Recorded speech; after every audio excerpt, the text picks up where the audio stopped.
Chapter 1514. Ms. Zhou is not scary, but Ding Xiangyang Xiaoni shot a defiant glare.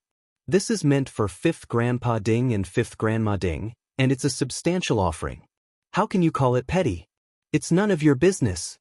Still staring at me? Uncle Zhou, Aunt Zhou, and others endured mistreatment from you in the past, right? Despite their generous nature, you're fortunate they didn't retaliate. Do you really expect them to miss you and send you food? What's going through your mind?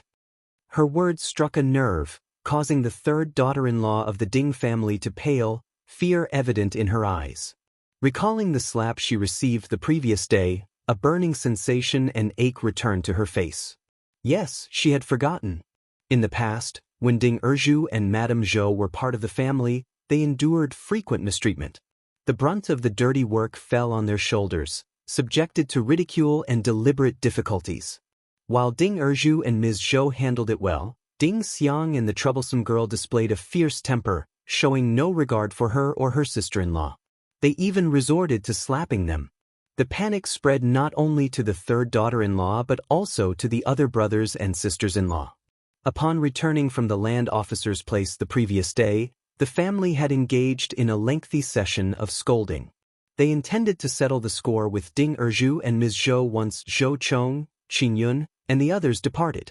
The two daughters-in-law who had been slapped nursed intense hatred, vowing to return the favor to Ms. Zhou during the commotion or risk harboring unresolved resentment. However, fear now held them back.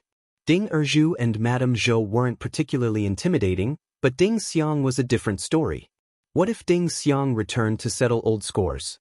While Ding Xiang might spare the two elderly individuals, others could find themselves in an unfortunate predicament. Following that, the entire family adopted a more restrained demeanor and refrained from venturing into Zhang village. Even when 5th Grandma Ding expressed a desire to go, her sons and daughters-in-law went to great lengths to dissuade her, leaving the villagers puzzled. Little did they realize that this change was a direct result of Yang Xiani's unintentional remarks. Zhou Chong and the others spent 2 days in Shaoding village before bidding their farewells. Given the considerable distance to cover, a swift return would place them in late October or early November. Delaying any further would expose them to colder weather as they headed north, making the journey more challenging. Ms. Fong, anticipating their needs for the journey home, prepared ample food for them.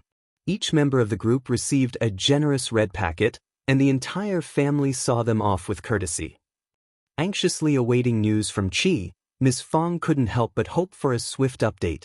Reluctant to part ways, Ms. Zhou and Ding Zhou enlisted the help of a schoolteacher to write a letter to Ding Xiang, expressing their longing for her return. Despite the uncertainty, the couple found solace in the knowledge that their daughter was alive and thriving, a source of profound joy that left no room for regrets. Once Zhou Chong departed, Ms. Fong approached Ding Zhou and Ms. Zhou. Acknowledging their status as the general's in-laws, she considered it inappropriate for them to serve as stewards for the family. Ding Zhou and Ms. Zhou, however, couldn't envision a life of idleness and expressed their willingness to continue managing the farm for the first section of the family. Assuring Ms. Fong that they were not weary, they opted for a more leisurely lifestyle while awaiting Ding Xiang's return. Ms. Fong, after contemplating the situation, agreed to their arrangement. Surprisingly, the incident led to improved relations among the various families in the village. Biased opinions began to shift, recognizing that success might come to any of the previously marginalized children or grandchildren. 5th Grandpa Ding's family served as a tangible cautionary tale, prompting a re-evaluation of their attitudes. If you find any errors, ads pop up, ads redirect, broken links, non-standard content, etc., please let us know reports so we can fix it as soon as possible. Chapter 1515. Result upon their return to Huning City, Zhou Chong and the others recounted the events in Shaoding village to Ding Xiang. She smiled joyfully and expressed regret. What a pity! It would have been even more interesting if I had seen it with my own eyes. Learning of Ding Zhou and Ms. Zhou's well-being and their unwavering support, Ding Xiang contemplated when she would go back. This realization meant that, in the couple's hearts, their daughter held greater importance than the scornful family they left behind. Anticipating the likely tantrum from her original host's grandparents after receiving the numerous gifts, Xiang envisioned her father compromising. Once he acquiesced, these gifts would symbolize the final fulfillment of her filial piety. Henceforth, she planned to sever all ties and never look back, harboring no interest in encountering them again. The prospect of her original host's parents facing hardship due to the old woman's oppression no longer concerned her. Xiang found solace in the fact that her father could withstand the turmoil and pressure from the elderly couple. As for Xiao Xian, Shao Yunduan, and the others, they departed Huning City and lodged in an inn within a small town for the night. Shao Yunduan, in consultation with Bai and Sun Qian, urged them to remain vigilant on their journey to the capital. Acknowledging that the potential danger persisted until they returned to the capital, Shao Yunduan emphasized the need to swiftly conceal all traces. By the time the capital reacted and dispatched investigators, any evidence would be elusive. While others might find safety in such actions, for Shao Yunduan, Xiao Xian, and even Xiao Wei, this marked the beginning of a new chapter. Bai, Sun Qian, and the dozens of elite guards from the East Palace remained vigilant, shielding Shao Yunduan and Xiao Xian. In the blink of an eye, more than 10 days had passed, and everything proceeded smoothly. With another 10 days until the potential return to the capital in late September, anticipation filled the air, sparking excitement among the group. Even Xiao Xian and Shao Yunduan found a sense of relief. One evening, they arrived at Zhou. The local magistrate, informed in advance, organized a banquet to welcome them. Simultaneously, the magistrate's wife arranged a gathering in the backyard, inviting local ladies to accompany them, extending a special invitation to Xiao Xian and Xiao Wei. The women concluded their festivities early, fatigued from the journey. They returned home to freshen up, and Xiao Xian, mindful of her husband's exertion, sent Li Xia and others to rest while she sought reprieve herself. Reflecting on her concerns about the strain her husband endured on the way back to the capital, Xiao Xian pondered the toll such events took. While a small town might offer respite, a state or county residence often led to grand banquets. It would be manageable if they were aware of their imminent travels the next day, but sometimes they encountered hosts eager to prolong the evening, organizing elaborate performances and encouraging prolonged revelry. Such well-intentioned yet tiring gatherings often involved drinks, dance, and fervent wishes to keep the festivities alive until dawn. As Xiao Xian contemplated these thoughts, a sense of foreboding crept over her. Before she could discern the cause, a sudden, intense pain and dizziness overwhelmed her. Her vision darkened, and she slumped to the ground, losing consciousness. Upon regaining awareness, Xiao Xian found herself bound and gagged, a cloth stifling her cries.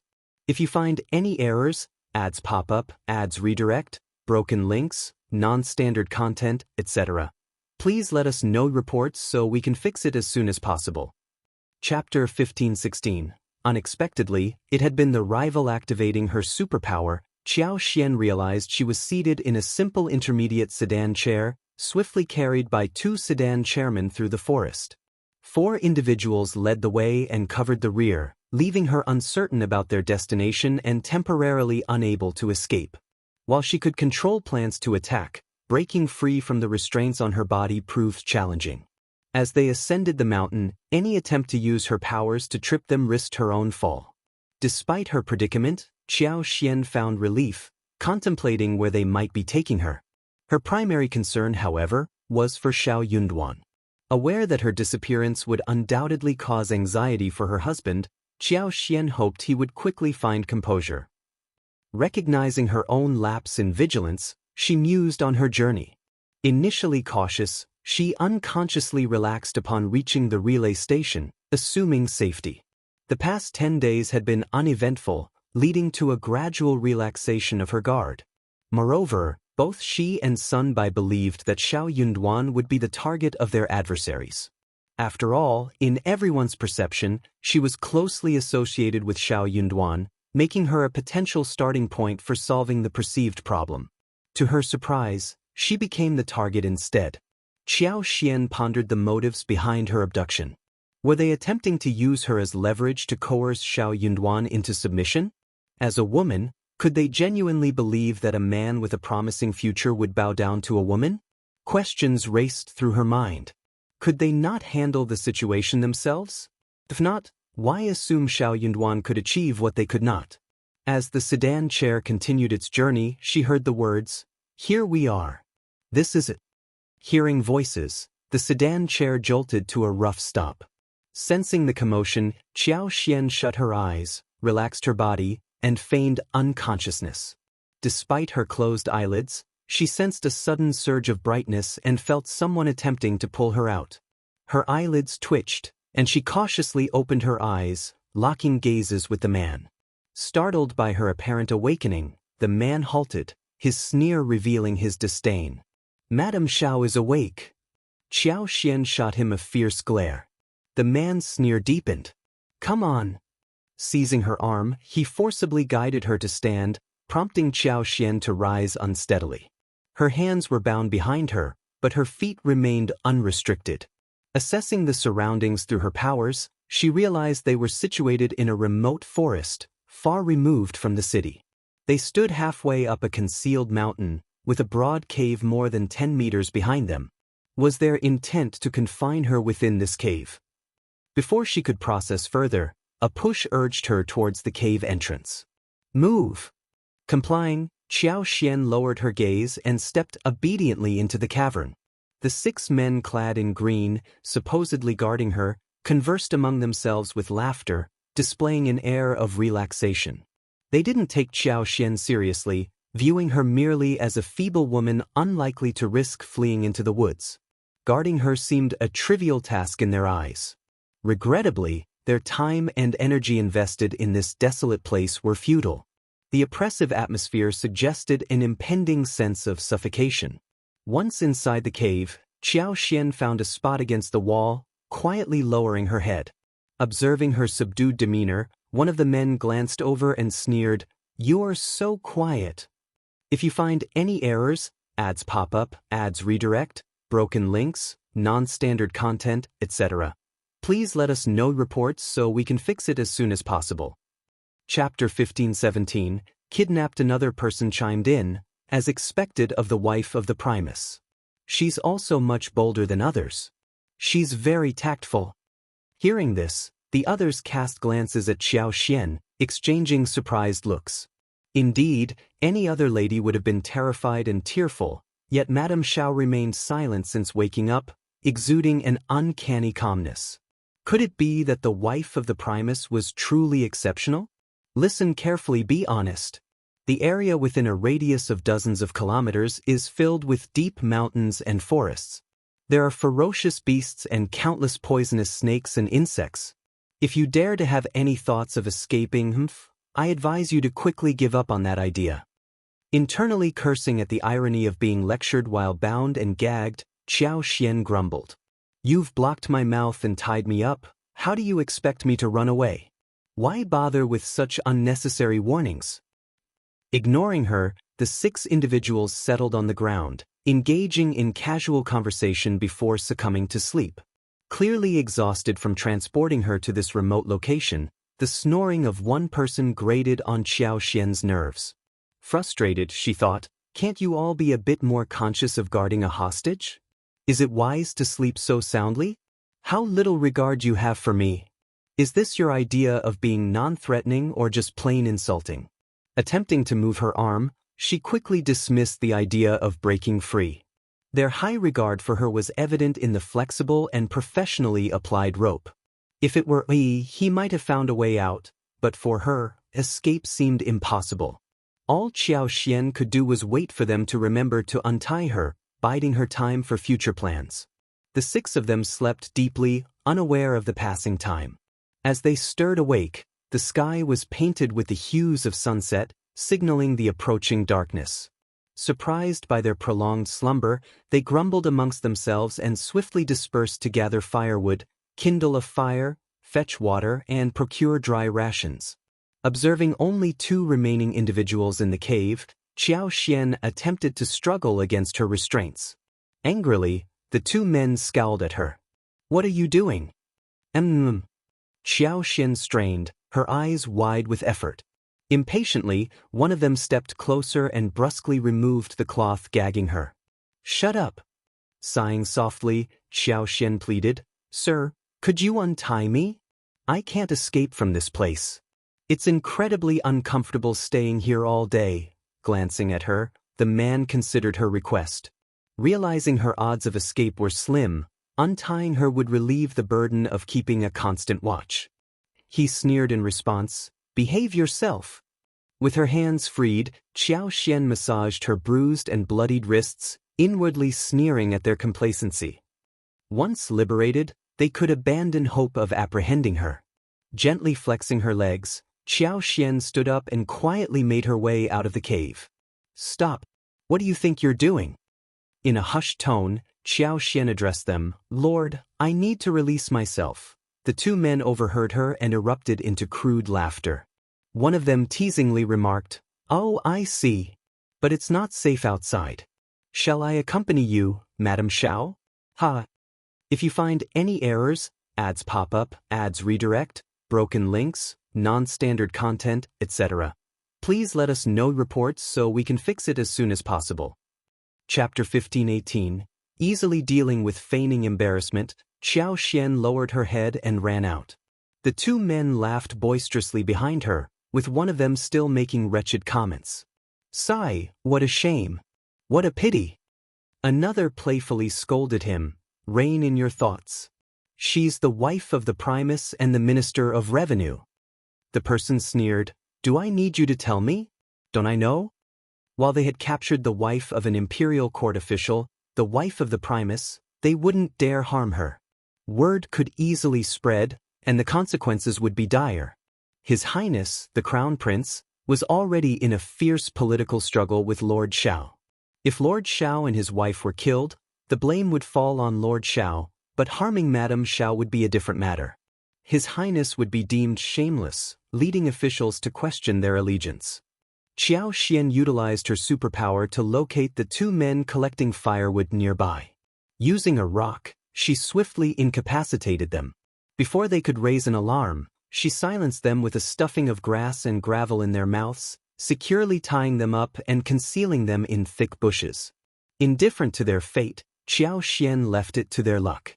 These assailants dared to ambush and capture her, and she saw no reason to be polite. Opting for leniency, she refrained from using her powers to strangle them directly with vines.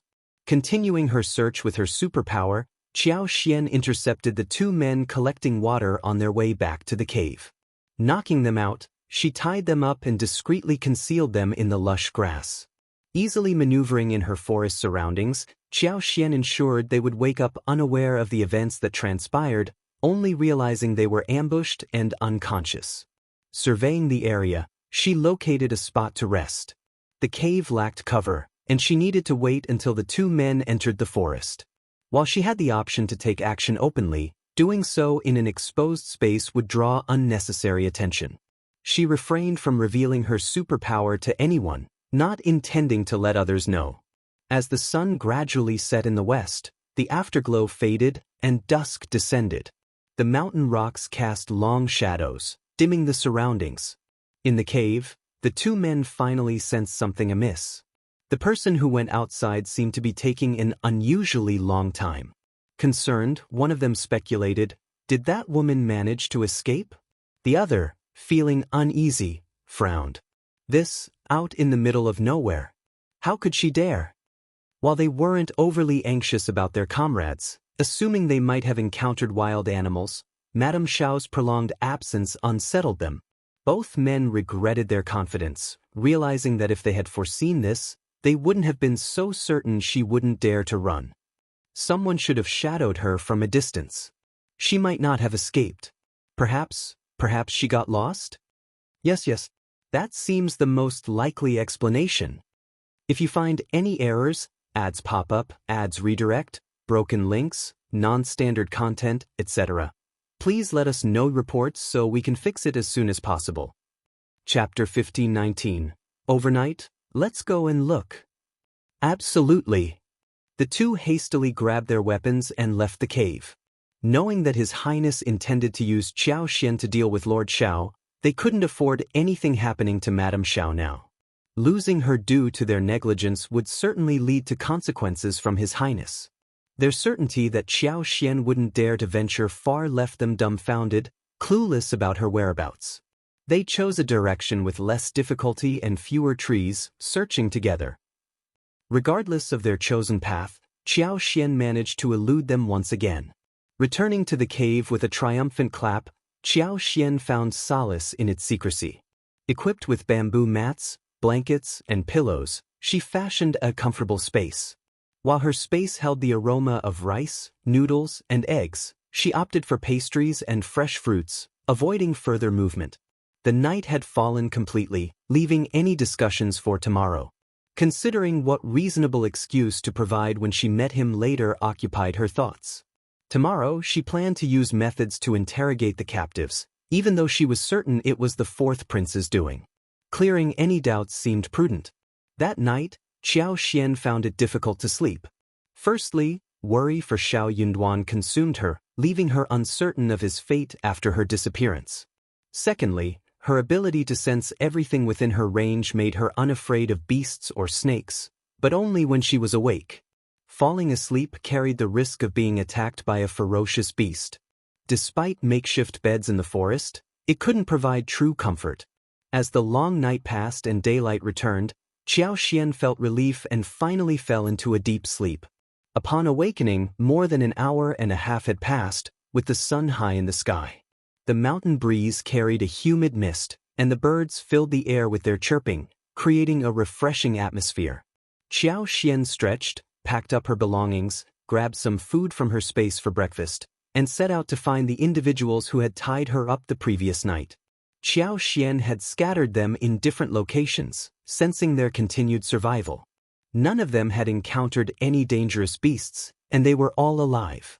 Struggling fervently, they attempted to expel the gravel, mud, grass, and leaves from their mouths, but all their efforts ended in failure.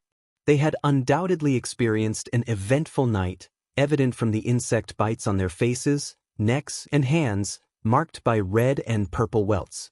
Feeling a sense of satisfaction, Xiao Xian contemplated their plight. Having endured a challenging day yesterday, she felt it was time for them to taste a bit of suffering. Approaching one of them, she witnessed the fierce struggle of a man who, upon hearing the commotion, strained to lift his head. His eyes turned fierce as he intensified his struggle upon spotting Xiao Xian. "Heh!" Xiao Xian sneered from a distance. "My helper has arrived. You deserve your misfortune. If you find any errors, ads pop up, ads redirect, broken links, non-standard content, etc., please let us know reports so we can fix it as soon as possible." Chapter 1520. Interrogation. I have a few questions for you. Answer honestly, and you might just make it out of this alive. If you're not up for it, then we can end this right here. I can find someone else willing to cooperate. Let's test your endurance, shall we? Or do you fancy your chances at escape? The man's face contorted, attempting a mocking expression as he continued to glare at Xiao Xian. Remaining composed, Xiao Xian advised, "Think carefully. You've got one shot, and once it's gone, there's no turning back. There are 6 of you, and I don't need your cooperation. I may be just a woman, but cross me, and you won't get off lightly. Consider this. A few scars on your face and hands, would they attract creatures like you? Think about it." Fear replaced anger in the man's eyes as he stared at Xiao Xian, a chill running down his spine. Madame Shao's tactics were ruthless. Xiao Xian smirked. "Make your decision, a simple blink will do. No lies unless you think you're cleverer than the Primus wife." The man struggled with his response. He had planned to deceive Xiao Xian, but her reputation and demeanor intimidated him. She was the wife of the powerful Primus, Lord Shao, who had chosen her over the elder miss of the Tian family. Her audacity in publicly humiliating the 4th princess consort showcased her extraordinary courage. Facing capture the previous day, she showed no fear. It was evident her resilience surpassed ordinary people. Now, confronted with her stern words, lying seemed impossible. Bound tightly by vines, the man dreaded spending another night in the chaotic grass patch. The mere thought of enduring it was nightmarish. Madame Shao's threat of cutting his face and hands, possibly attracting swarms of ants, sent shivers down his spine. It was too terrifying. This woman was too terrifying. He teetered on the brink of collapse, anxiously blinking, afraid that Xiao Xian might renege on her promises. Xiao Xian chuckled, extracting weeds from his mouth. The man spat out grass and stones, shaking his head, instantly feeling more at ease. To his surprise, Xiao Xian didn't immediately release him. Instead, he looked at her expectantly, eager for her questions. Anticipating her queries, he couldn't wait for her to be satisfied so that he could be freed. Xiao Xian regarded him with disdain. "Is your master the fourth prince?" Guiltily avoiding eye contact, the man nodded stiffly. With a cold tone, Xiao Xian pressed, "Who is working for you in Yenzhou?" Yes, Deputy Prefect." "What's the purpose of confining me in this place?" I don't know. His Highness only ordered us to keep you under house arrest and trap you here. He didn't provide any further instructions. I swear it's the truth. I wouldn't dare lie." Snorting, Xiao Xian didn't doubt his words. Those assigned such tasks likely lacked knowledge of the upper echelons and merely followed orders without much insight. What plans has the fourth prince made for the Yenzhou residents? If you find any errors, ads pop up, ads redirect, broken links, non-standard content, etc., please let us know reports so we can fix it as soon as possible. Chapter 1521, Meeting Xie Jingrong here. I don't know. Xiao Xian fixed him with a cold stare, making the man's scalp prickle. I genuinely don't know. Our orders were to bring Madam here. We're kept in the dark about everything else. Seems reasonable that someone like you, toiling away at menial tasks, wouldn't be privy to much information. I'll take your word for it. Consider yourselves fortunate. The heavens are merciful. Your lives won't be forfeit today. Walking up to him, Xiao Xian produced a dagger from her spatial storage and sliced through half of the rattan. Calmly, she instructed, "Free yourself and put in some hard work. 2 hours should suffice." The man hadn't expected such leniency from Xiao Xian. With a glimmer of hope, he nodded vigorously. Yes, thank you, Madame Shao." Xiao Xian sneered and moved away. The man, relieved but cautious, hurriedly started freeing himself, fearing she might change her mind and dispatch her men to finish the job. Xiao Xian unleashed her superpower, spreading it across the area. Suddenly, a sharp pain pierced her head. Grunting, she clutched her temples, seeking support from a nearby tree.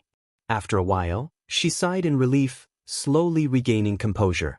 She had retracted her superpower, recognizing that she had likely strained herself by using it excessively.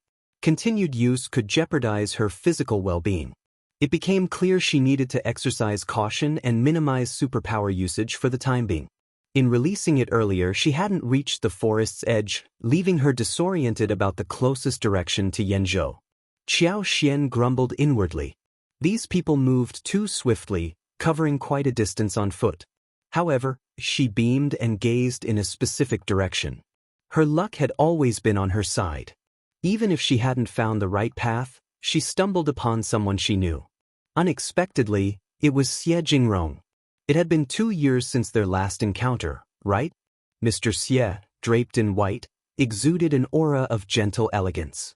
A sense of familiarity washed over Xiao Xian at the sight of her old friend. Xie Jingrong, along with Xie Dong, Xie Shi, and an unfamiliar servant, stood in front of a waterfall about 15 miles away. The cascading water created a rumbling sound, and the surroundings were picturesque. Xie Jingrong stood contemplatively in front of the waterfall, seemingly there to appreciate the mountain scenery. With them in close proximity, Xiao Xian knew that the master and servant likely knew the way out. Locating them would solve her predicament. Although she couldn't use her superpowers to navigate the forest, periodic checks on Xie Jingrong's position were still within her capabilities. Guided by her superpower, Xiao Xian moved towards Xie Jingrong without hesitation, brimming with excitement. The waterfall's scenic beauty was captivating. Xie Jingrong showed no sign of immediate departure, and lunchtime was approaching. The prospect of the master and servant lingering for a meal and brief rest worked in Xiao Xian's favor. Xiao Xian's swift pace, a task that might pose difficulties for others in the dense forest, was effortlessly managed by her.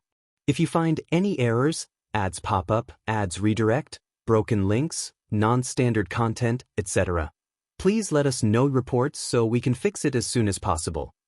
Chapter 1522. Someone. The lush vegetation and entwined vines in the forest posed no obstacle for Xiao Xian. She effortlessly maneuvered through, avoiding snakes, ants, poisonous insects, and wild beasts with ease. In a mere 2 hours, Xiao Xian reached Jingrong. Jingrong truly came to the mountains to savor the scenery.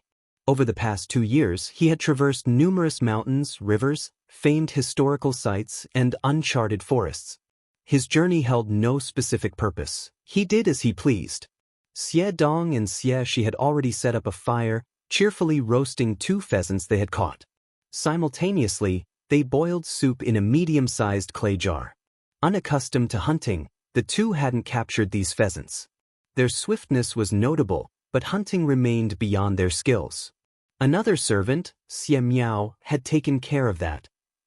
Unlike Xie Dong and Xie Shi, Xie Miao, also a member of the Xie family's servant staff, differed in his background. He had practiced martial arts since childhood, ranking among the most skilled among the younger guards. Due to the old Madame Xie's concerns for eldest young master's safety, she assigned Xie Miao to accompany him on his travels. Xie Miao's eyebrows raised and he spoke in a hushed tone, "Young master, it seems someone is approaching." With a nod and a smile, Xie Jingrong advised, "Just don't startle them." "Understood, young master." Encounters in the wilderness were not novel for them. Woodcutters, hunters, herb gatherers, or those rushing past were common sightings. They had even come to the aid of others twice before. What they didn't expect this time was encountering a woman. Both Xie Miao and Xiao Xian were momentarily taken aback, but Xiao Xian quickly offered a friendly smile. Xie Miao froze, eyeing Xiao Xian with wariness. A rush of thoughts flooded his mind. Was she a demon, a fae, or some kind of spirit? The presence of a young single woman in such pristine condition within the wilderness was already peculiar. Her friendly smile, as if they were acquainted, only heightened the strangeness. Truth be told, he didn't recognize her at all. Observing Xie Miao's cautious reaction, Xiao Xian felt a twinge of annoyance. Despite her knowing who this man was and where Xie Jingrong could be found, he had never met her and remained oblivious to her identity. Directly asking Xie Jingrong might raise suspicions, so she refrained. The situation was indeed unusual, smiling at a stranger alone in the deep mountains and forest. Normally, when a young woman encountered a man in such a place, her instinct would be fear and a scream. Xiao Xian pondered if she had miscalculated. When she smiled, she had to feign ignorance, giving her smile a strained quality as if she were forcing it. Her semi-forced smile attempted to conceal her feigned calmness and vigilance. Big brother? Are you a hunter from the mountains or perhaps a villager from a nearby village?" Xie Miao's suspicion began to waver slightly as he sensed her pretense of calmness. This was the cue for Xiao Xian to continue, I don't know how to get out of here." Xie Miao couldn't ignore the fact that the woman had something important to convey. While he wasn't eager to pry, thinking of his young master made him hesitate. Finally, he relented, "Follow me. If you find any errors, ads pop up, ads redirect, broken links, non-standard content, etc., please let us know reports so we can fix it as soon as possible." Chapter 1523. Almost going wrong. The young master was compassionate. If this woman had faced persecution and lost her way in the forest, the young master would undoubtedly feel remorse if he didn't offer assistance. Surprisingly, the man changed his mind swiftly, leaving Xiao Xian pleased. She nodded gratefully. "Thank you, big brother." Xie Miao shot her a brief glance and led her back. Upon Xiao Xian's arrival, Xie Dong and Xie Shi turned around instinctively, their mouths agape in shock. Equally taken aback, Xiao Xian cried out and stared at them in bewilderment. She then turned to Xie Jingrong, whose back was initially facing her, and asked tentatively, "Are you young Master Xie?" This time, it was Xie Miao's turn to widen his eyes. Xie Jingrong's heart skipped a beat. He swiftly turned around, confirming Xiao Xian's identity. Madam Shao. Rushing toward her, he bombarded her with questions. What are you doing here? Where's Lord Shao? What's going on? Xie Miao scratched his head, feeling a bit overwhelmed. Something seemed amiss. Attempting to feign distress, Xiao Xian managed to muster a thin layer of mist in her eyes. Young Master Xie, I'm so fortunate. She sighed with a mix of surprise and joy. It's a long story. Xie Jingrong invited her to sit under a tree and discuss matters. Meanwhile, he instructed Xie Dong and Xie Shi to roast meat and prepare soup. Are you hungry, Madam Shao? Have something to eat first. Feeling a bit hungry, Xiao Xian nodded and expressed her gratitude. She then recounted her tale. Most details were straightforward, but Xiao Xian needed a plausible explanation for how she single-handedly incapacitated the 6 assailants. Consequently, she claimed to have fortuitously acquired potent knockout medicines during her time in the capital of Qingdi. Given the tumultuous journey, she kept these medicines handy for emergencies. Surprisingly, those acquired knockout medicines proved invaluable, providing the means to incapacitate the assailants and secure their escape. In the dense forest, determining the correct direction proved challenging. Xiao Xian, feeling helpless, decided to choose a direction arbitrarily. Her plan was to walk and assess the situation, opting to swim downstream if she encountered a river. As luck would have it, I never expected to encounter you, young Master Xie. My luck is truly remarkable. Xiao Xian's bright smile lifted Xie Jingrong's spirits. Madam Shao, fret not. Let's take a break, and we'll head to Yenzhou City. Lord Shao and the others must be anxiously awaiting us. Thank you, young master. I'm truly sorry for disrupting your peace this time. No need, Madam Shao. I didn't have any specific plans. My whereabouts aren't a concern. Seemingly casually, Xie Jingrong asked Xiao Xian about the direction she came from. Standing, he signaled for Xie Miao to join him. Go back and find them. Take care of those people. Xie Miao was momentarily stunned. The eldest son of the Xie family wasn't a mere scholar but the heir to the family. Such a directive wasn't unusual. Yet, Xie Miao noted that it was the first time his young master had explicitly asked him to eliminate a group of individuals. He comprehended the implications behind, take care of those people. Young master, I can't leave your side. What if? There's no what if. A journey of a few miles is nothing to you. Go and return quickly. If you find any errors, ads pop up, ads redirect, broken links, non-standard content, etc., please let us know reports so we can fix it as soon as possible. Chapter 1524. Asking for that, Xie Miao hesitated, ready to voice that it might not be necessary. After all, wasn't Madame Shao already out of danger? Why resort to killing them all? Unbeknownst to him, Xie Jingrong's intention was to eliminate those individuals as a warning to the 4th prince and to prevent any potential loose talk. While Xiao Xian, as a court official's wife, was unlikely to face harm from the 4th prince's orders, assuming the 4th prince had a modicum of sense, it wasn't guaranteed that the servants wouldn't spread inappropriate rumors once they were outside. Xie Jingrong couldn't afford to let Xiao Xian's name be associated with any untoward words. To him, a few expendable servants were inconsequential when weighed against Xiao Xian's reputation. The plan was to discreetly dispose of them to ensure Xiao Xian's name remained untarnished. Having spent an entire day and night in captivity, Xiao Xian was rescued halfway through the next day. Although she was with Xie Jingrong for the entire duration, she needed some time to recover from the ordeal. It was a flawed plan, hoping that Shao Yunduan would keep Xiao Xian's disappearance a secret, allowing for a quiet return without anyone being the wiser. Understanding his young master's temperament, Xie Miao sighed and reluctantly agreed, heading to silence those people. Once Xiao Xian departed, the man swiftly struggled free from the vines, surprising Xiao Xian with his speed. While the 4th prince's men were competent, they were no match for Xiao Xian in the forest. After breaking free, the man hurriedly sought out his companions. In no time, all 6 of them were liberated. Throughout the night, the 6 endured mosquito bites and the relentless mountain wind. Bound by the unforgiving mountain vines, their limbs and bloodlines tormented them, causing intense suffering.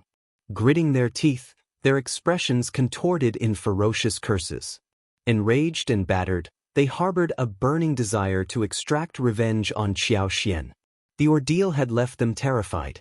Simultaneously, a chill ran down their spines as they contemplated their near-death experience. Fortunately, the individuals who intervened and attacked were solely focused on rescuing Xiao and didn't go as far as killing them. The realization sank in, Xiao was the sole mastermind, and no one was coming to their rescue. After some time, the six regained their composure.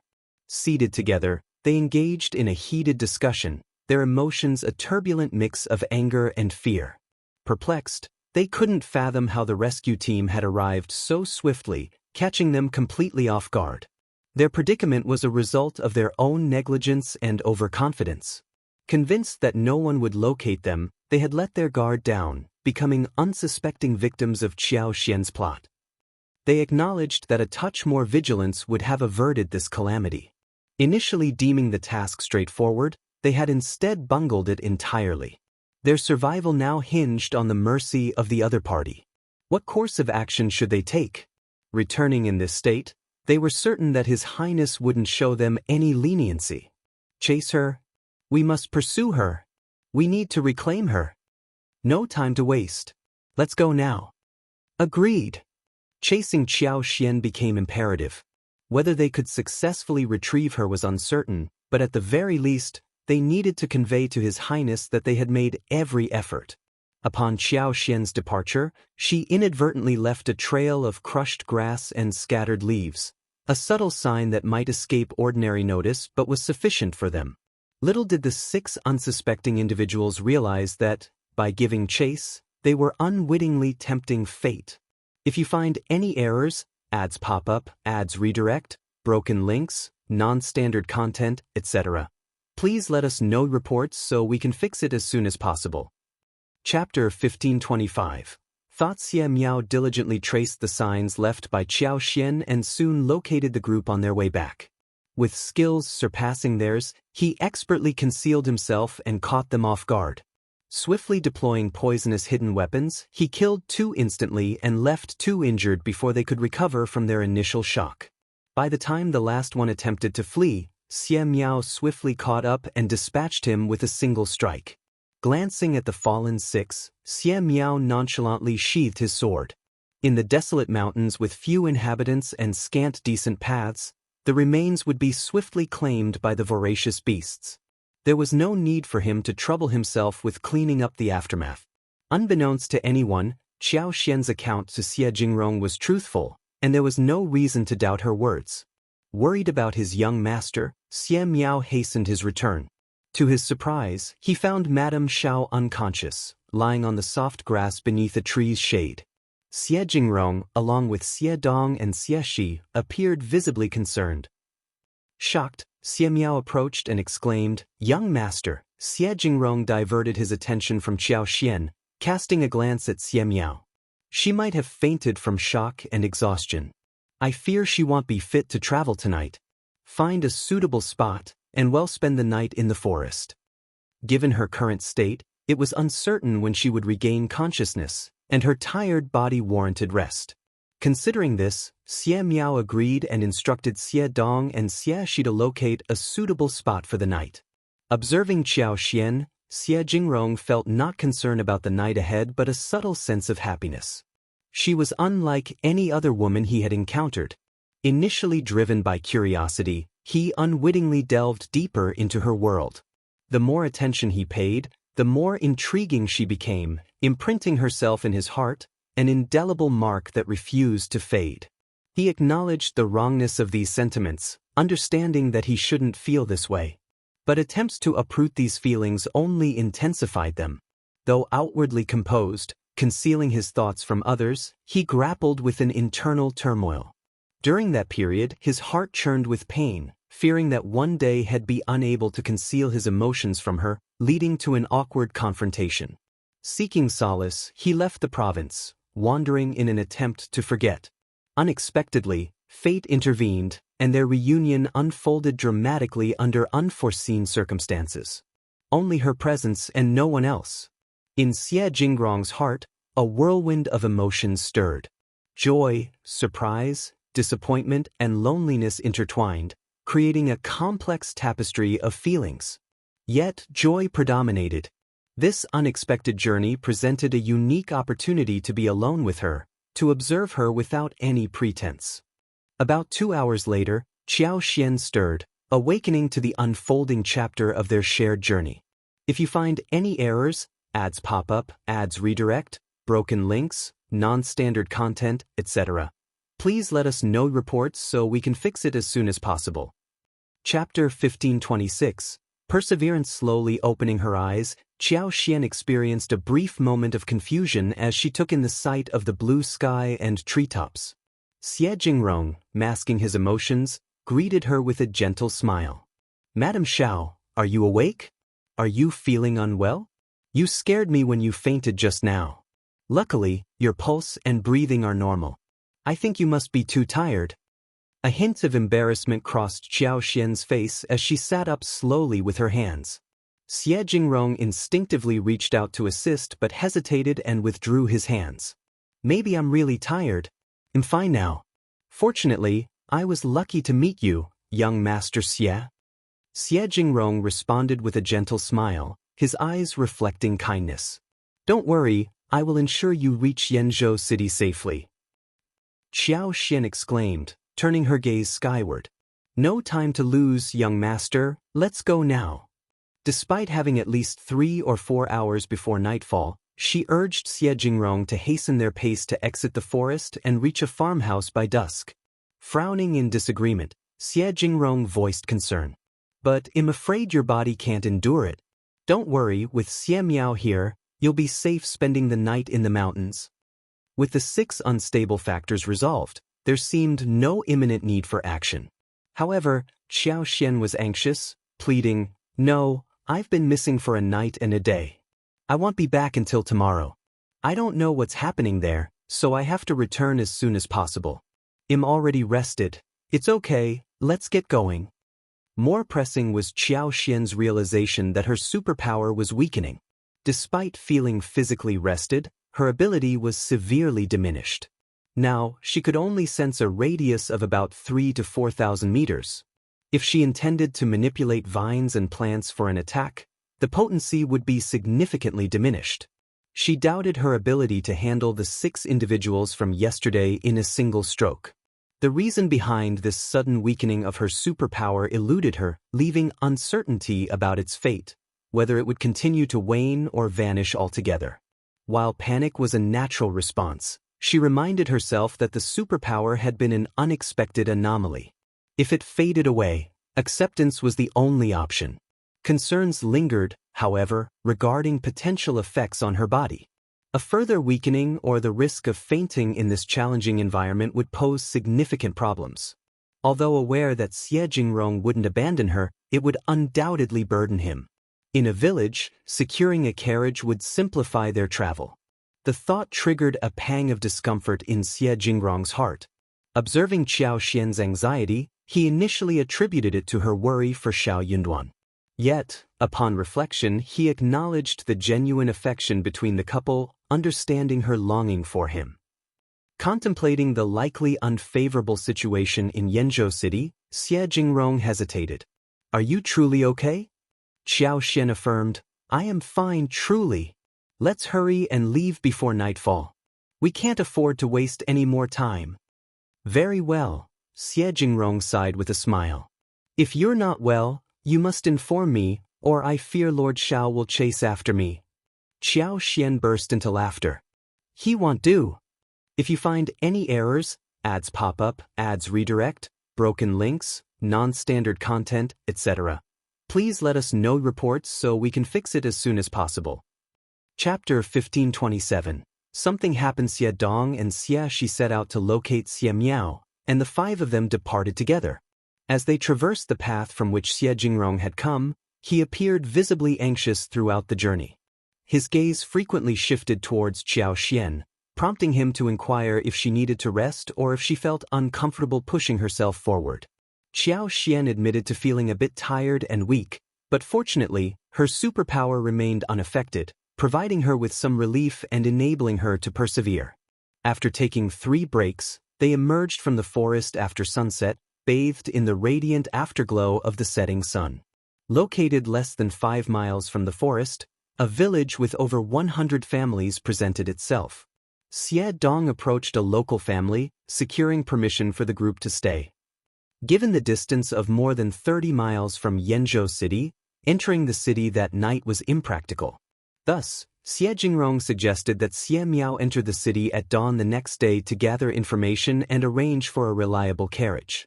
Xie Miao readily agreed. Xie Jingrong, Xiao Xian, and Shao Yunduan were acquainted, so the attention Xie Dong and Xie Shi observed their young master paying to Xiao Xian did not strike them as odd. Instead, they deemed it perfectly natural.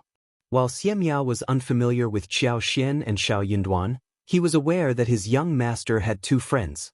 However, he couldn't help but sense something amiss in the way his young master was particularly attentive to Madame Shao. With the assistance of local farmers, the group, despite facing basic conditions, managed to enjoy a warm meal and secure a place to sleep. The night passed in tranquility. Before the break of dawn, Xie Miao was dispatched to the city by his young master to wake him up. Xie Miao. Choosing silence, Xie Miao accepted his destiny without protest. In the city, everything appeared normal. Li Xia and Li Qiu, who had retired for some rest, remained oblivious to Xiao Xian's absence until they were awakened by Shao Yunduan returning from the banquet. Upon hearing the news, both were so terrified that their faces paled and tears welled up in their eyes. Anxious and irritated, Shao Yunduan, unable to extract any information from them, instructed them to secure the room and prevent anyone from entering. He then proceeded stern-faced to Qiao Wei's location. At that moment, Mian was already asleep, sharing the same room as Qiao Wei. Qiao Wei lay on the bed, while Mian rested on the couch. They had not left each other's side. Yi occupied the outer room of the bedroom. Although Qiao Wei harbored some dissatisfaction, her survival took precedence, so she refrained from voicing any objections. Upon Shao Yunduan's arrival, Yi woke up first. "Lord, wake Qiao Wei." Shao Yunduan's face turned a shade of green. While Yi was unaware of the details, the intensity of the adult's anger indicated that this was no ordinary matter. Annoyed, he couldn't help but wonder if Qiao Wei was some kind of supernatural being. He and Mian hadn't left each other's side even for an inch. Could she have found an opportunity to turn into a demon, a fae, or some other malevolent entity? Agreeing, he hastily knocked on the door to summon Mian. Mian rubbed her eyes, sat up, and responded. She dressed quickly and went to wake Qiao Wei. Qiao Wei, feigning ignorance, attempted to ignore the commotion. The moment she emerged from the bedroom, Shao Yunduan kicked Qiao Wei so forcefully that she cried out in pain, collapsing to the ground. Clutching her chest, she looked up in shock and anger. "You!" Shao Yunduan maintained a stoic expression on his cold face and spoke in an icy tone. "What have you done?" Qiao Wei was taken aback, and a sudden realization struck her. Something must have happened to Xiao Xian. It was only when Xiao Xian was involved that Shao Yunduan would exhibit such demeanor. If you find any errors, ads pop up, ads redirect, broken links, non-standard content, etc., please let us know reports so we can fix it as soon as possible. Chapter 1528. Not a threat. Envy, undoubtedly, tinged her emotions, yet her joy nearly betrayed itself through a smile. However, as Shao Yunduan's cold gaze met hers, any hint of happiness evaporated. I don't know what you're talking about. You don't know." Shao Yunduan advanced slowly, indifferent to the fact that Qiao Wei was far less robust than him. He pressed the sole of his foot onto the back of her hand. Qiao Wei, startled, tried to retract her hand, but Shao Yunduan tightened his grip. As pain surged through her, Qiao Wei, gripped by fear, paled, immobilized. "What do you want?" Shao Yunduan spoke with a frigid tone. "Answer my question. Tell me the truth. I don't care how you communicate with outsiders. Understand this well. You're still within my grasp. Even if I can't end your life, dismantling you will be effortless." Would you like to test that? Xiao Wei's eyes widened in fear, a shiver coursing down her spine.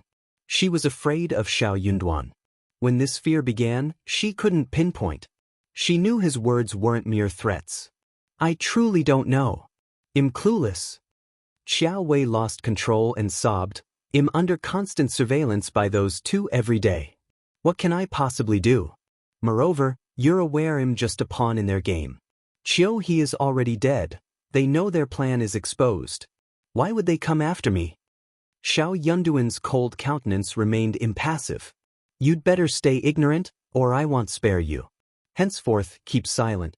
I won't hesitate to take action if you disclose anything. Xiao Wei didn't dare to object.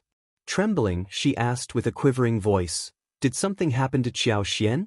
Shao Yunduan shot her a sharp look. Her heart skipped a beat, and she dared not press further. She's unwell. Mian Mian instantly grew anxious. Sir, is Madam all right? It's fine, Shao Yunduan reassured. She just needs some rest. Thank goodness. Thank goodness. I won't disturb Madam now. I'll pay my respects to her tomorrow. Shao Yunduan nodded, casting a glance at Xiao Wei. Keep an eye on her. Don't worry, my lord. Shao Yunduan departed. Xiao Wei let out a sigh of relief and slumped to the ground. After a moment, she shakily rose to her feet. Shao Yunduan informed Bai, Sun Qian, and Madam is missing. The three of them were shocked. How is that possible?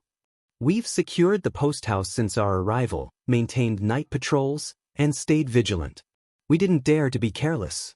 How could, in a hushed tone, Shao Yunduan interjected, we are not the hosts here, so nothing should surprise us. Fortunately, she's only missing. I'm uncertain of their motives, but my wife should be safe. This information must not leak. Publicly, we'll say Madam is unwell, and we need to extend our stay in Yenzhou City for 2 more days. Yi, keep a close watch on Xiao Wei. Bai, Sun Qian, discreetly deploy your trusted aides to search for Madam. She's not an ordinary woman who breaks down in the face of trouble. If there's a chance, she'll leave some clues. Pay extra attention. And keep an eye on the local officials. Bai and Sun Qian responded in hushed tones. If you find any errors, ads pop up, ads redirect, broken links, non-standard content, etc., please let us know reports so we can fix it as soon as possible. Chapter 1529. Arrangement. The two of them exchanged glances. While their instinct was to search for Madam, a lingering fear persisted that the other party might be attempting to lure them away and create a diversion. Thus, they couldn't afford to let their guard down.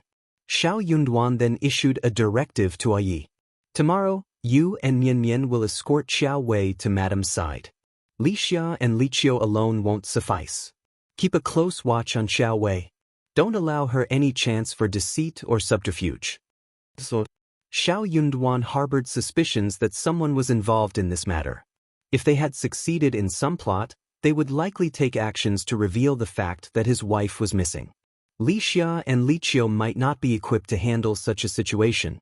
That night, although the intermediate station appeared calm and ordinary, secret arrangements were being made. The next day, news circulated that Xiao Xian had caught a cold, necessitating the entire team to stay temporarily at the station. Upon hearing the news, the prefectural magistrate's wife, accompanied by the deputy prefect's wife and the 2 strategists' wives, paid a visit. With Xiao Wei present, she had to extend greetings to the magistrate's wife. Mian Mian and Li Xia were also present, while Li Qiu remained with Xiao Xian to attend to her. Xiao Wei wasn't naive. She had pondered the situation throughout the night and suspected that something serious had happened to Xiao Xian, beyond a mere cold. The abrupt kick from Shao Yunduan in the middle of the night only strengthened her conviction. Thinking of the kick, a dull pain pierced her chest, making her slightly anxious. Yet, an undercurrent of excitement and satisfaction surged within her. Finally, something had befallen that woman. It must be a significant event, and she believed she deserved it. Internally pleased, she refrained from entertaining any thoughts of mischief, especially after Shao Yunduan's kick.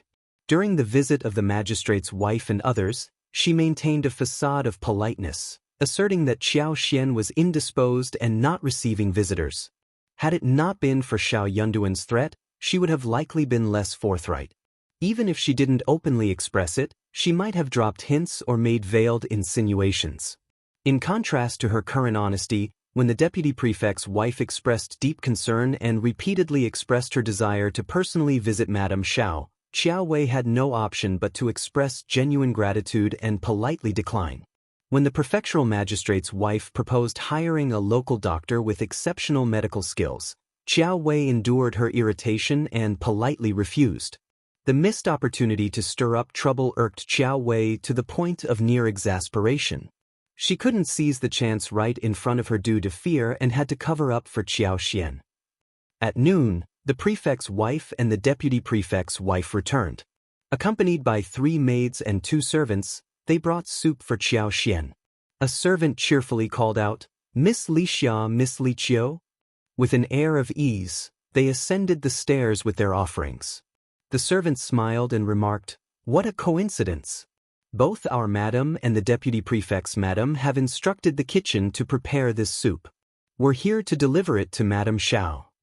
This soup contains ginseng and wolfberries. It's highly nourishing." Li Xia and Li Qiu promptly intervened.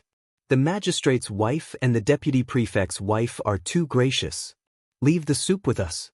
Our mistress has just taken her medicine and is currently asleep. We cannot disturb her. Well, inform her upon waking. If you find any errors, ads pop up, ads redirect, broken links, non-standard content, etc., please let us know reports so we can fix it as soon as possible." Chapter 1530. Visit the maidservant expressed concern, saying, "I understand. Madame Shao's sudden illness must be distressing. Our madam specifically instructed us to convey our regards and assess Madame Shao's condition. Well, inform her upon our return. Could you allow us to enter and perform a kowtow? We assure you that we'll stand at a distance and not disturb Madame Shao."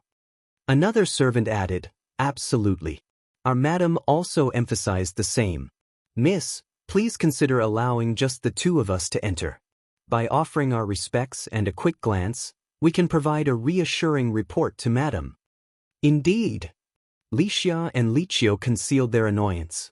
Initially skeptical of the old master's warning about potential troublemakers, they now found themselves facing the reality of unwanted guests.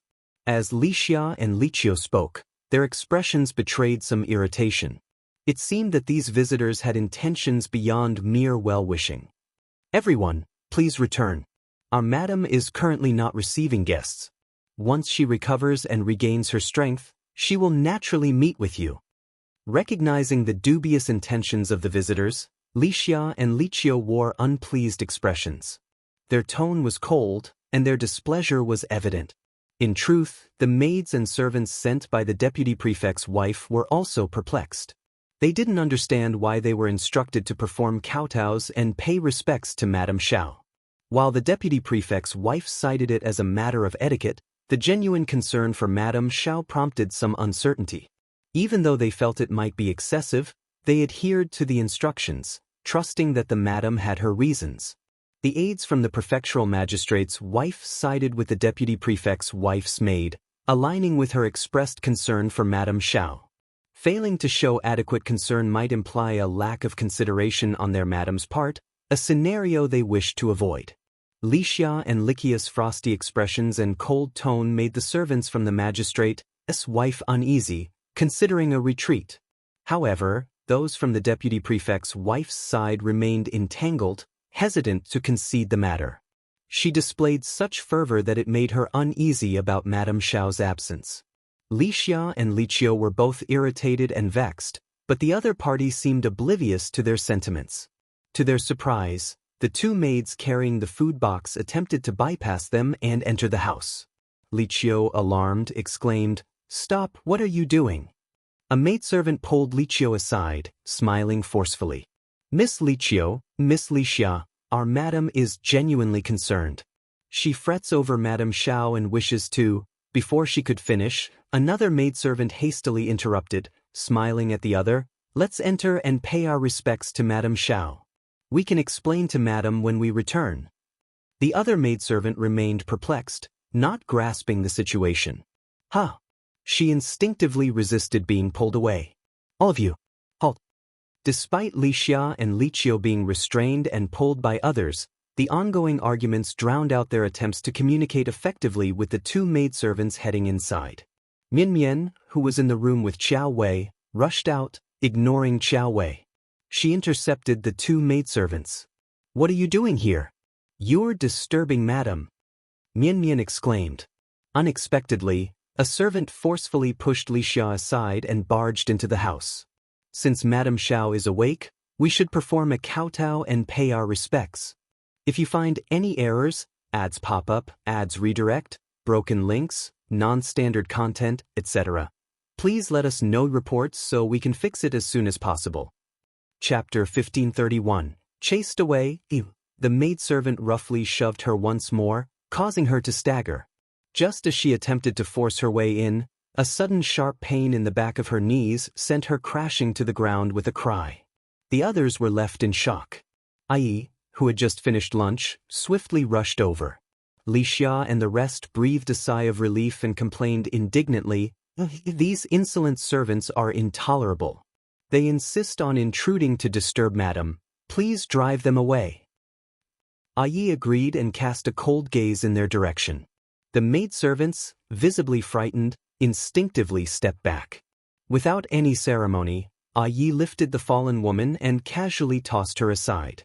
She screamed and rolled on the ground, her pride thoroughly bruised. While she suffered no physical injuries, her dignity was certainly in tatters. Li Qiu sneered, "Take your soup with you. Our madam won't have any appetite for it." These words only soured their expressions further. The maid representing the magistrate's wife hurriedly interjected, "Well, Miss Li Qiu, what do you mean? This is a token of my wife's goodwill. Miss Li Qiu, it's not suitable for you to decline on behalf of Madame Shao, is it?" "Why not? It's none of your business whether it's suitable or not." Li Xia retorted coldly, "We suspect you have ill intentions. Why are you really here? To offer greetings? It's clear you're here to cause trouble. Why don't you leave? Do you need us to escort you out?" Terrified, everyone glanced at Ai. Unwilling to face his forceful removal, they hurriedly made their exit. Upon hearing the report, the deputy prefect's wife's face darkened. She reprimanded her subordinate for mishandling the situation and sent him away in frustration. Such an incident must not be repeated.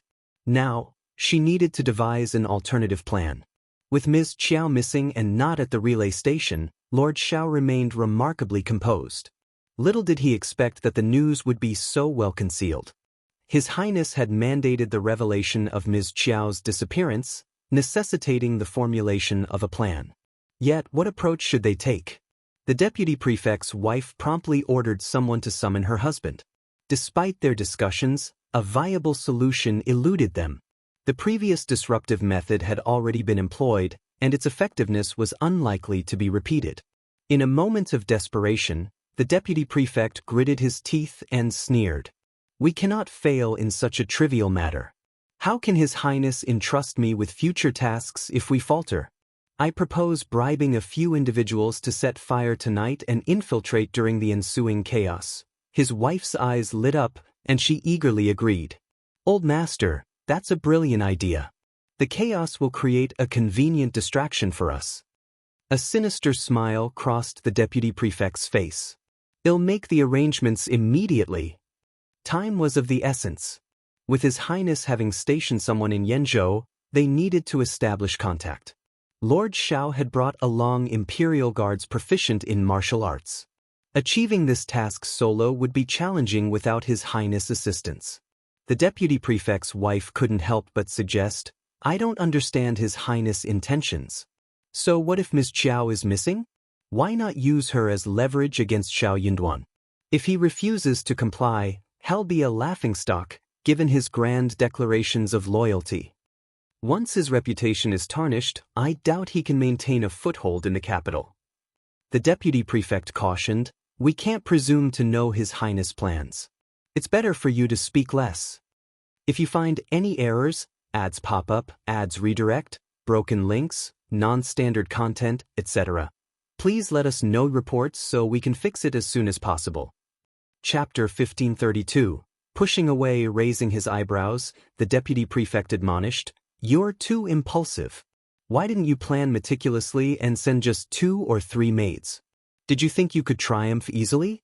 If dealing with Shao Yunduan were so simple, why would His Highness invest so much effort in him? Congratulations, you've squandered a significant opportunity. How foolish."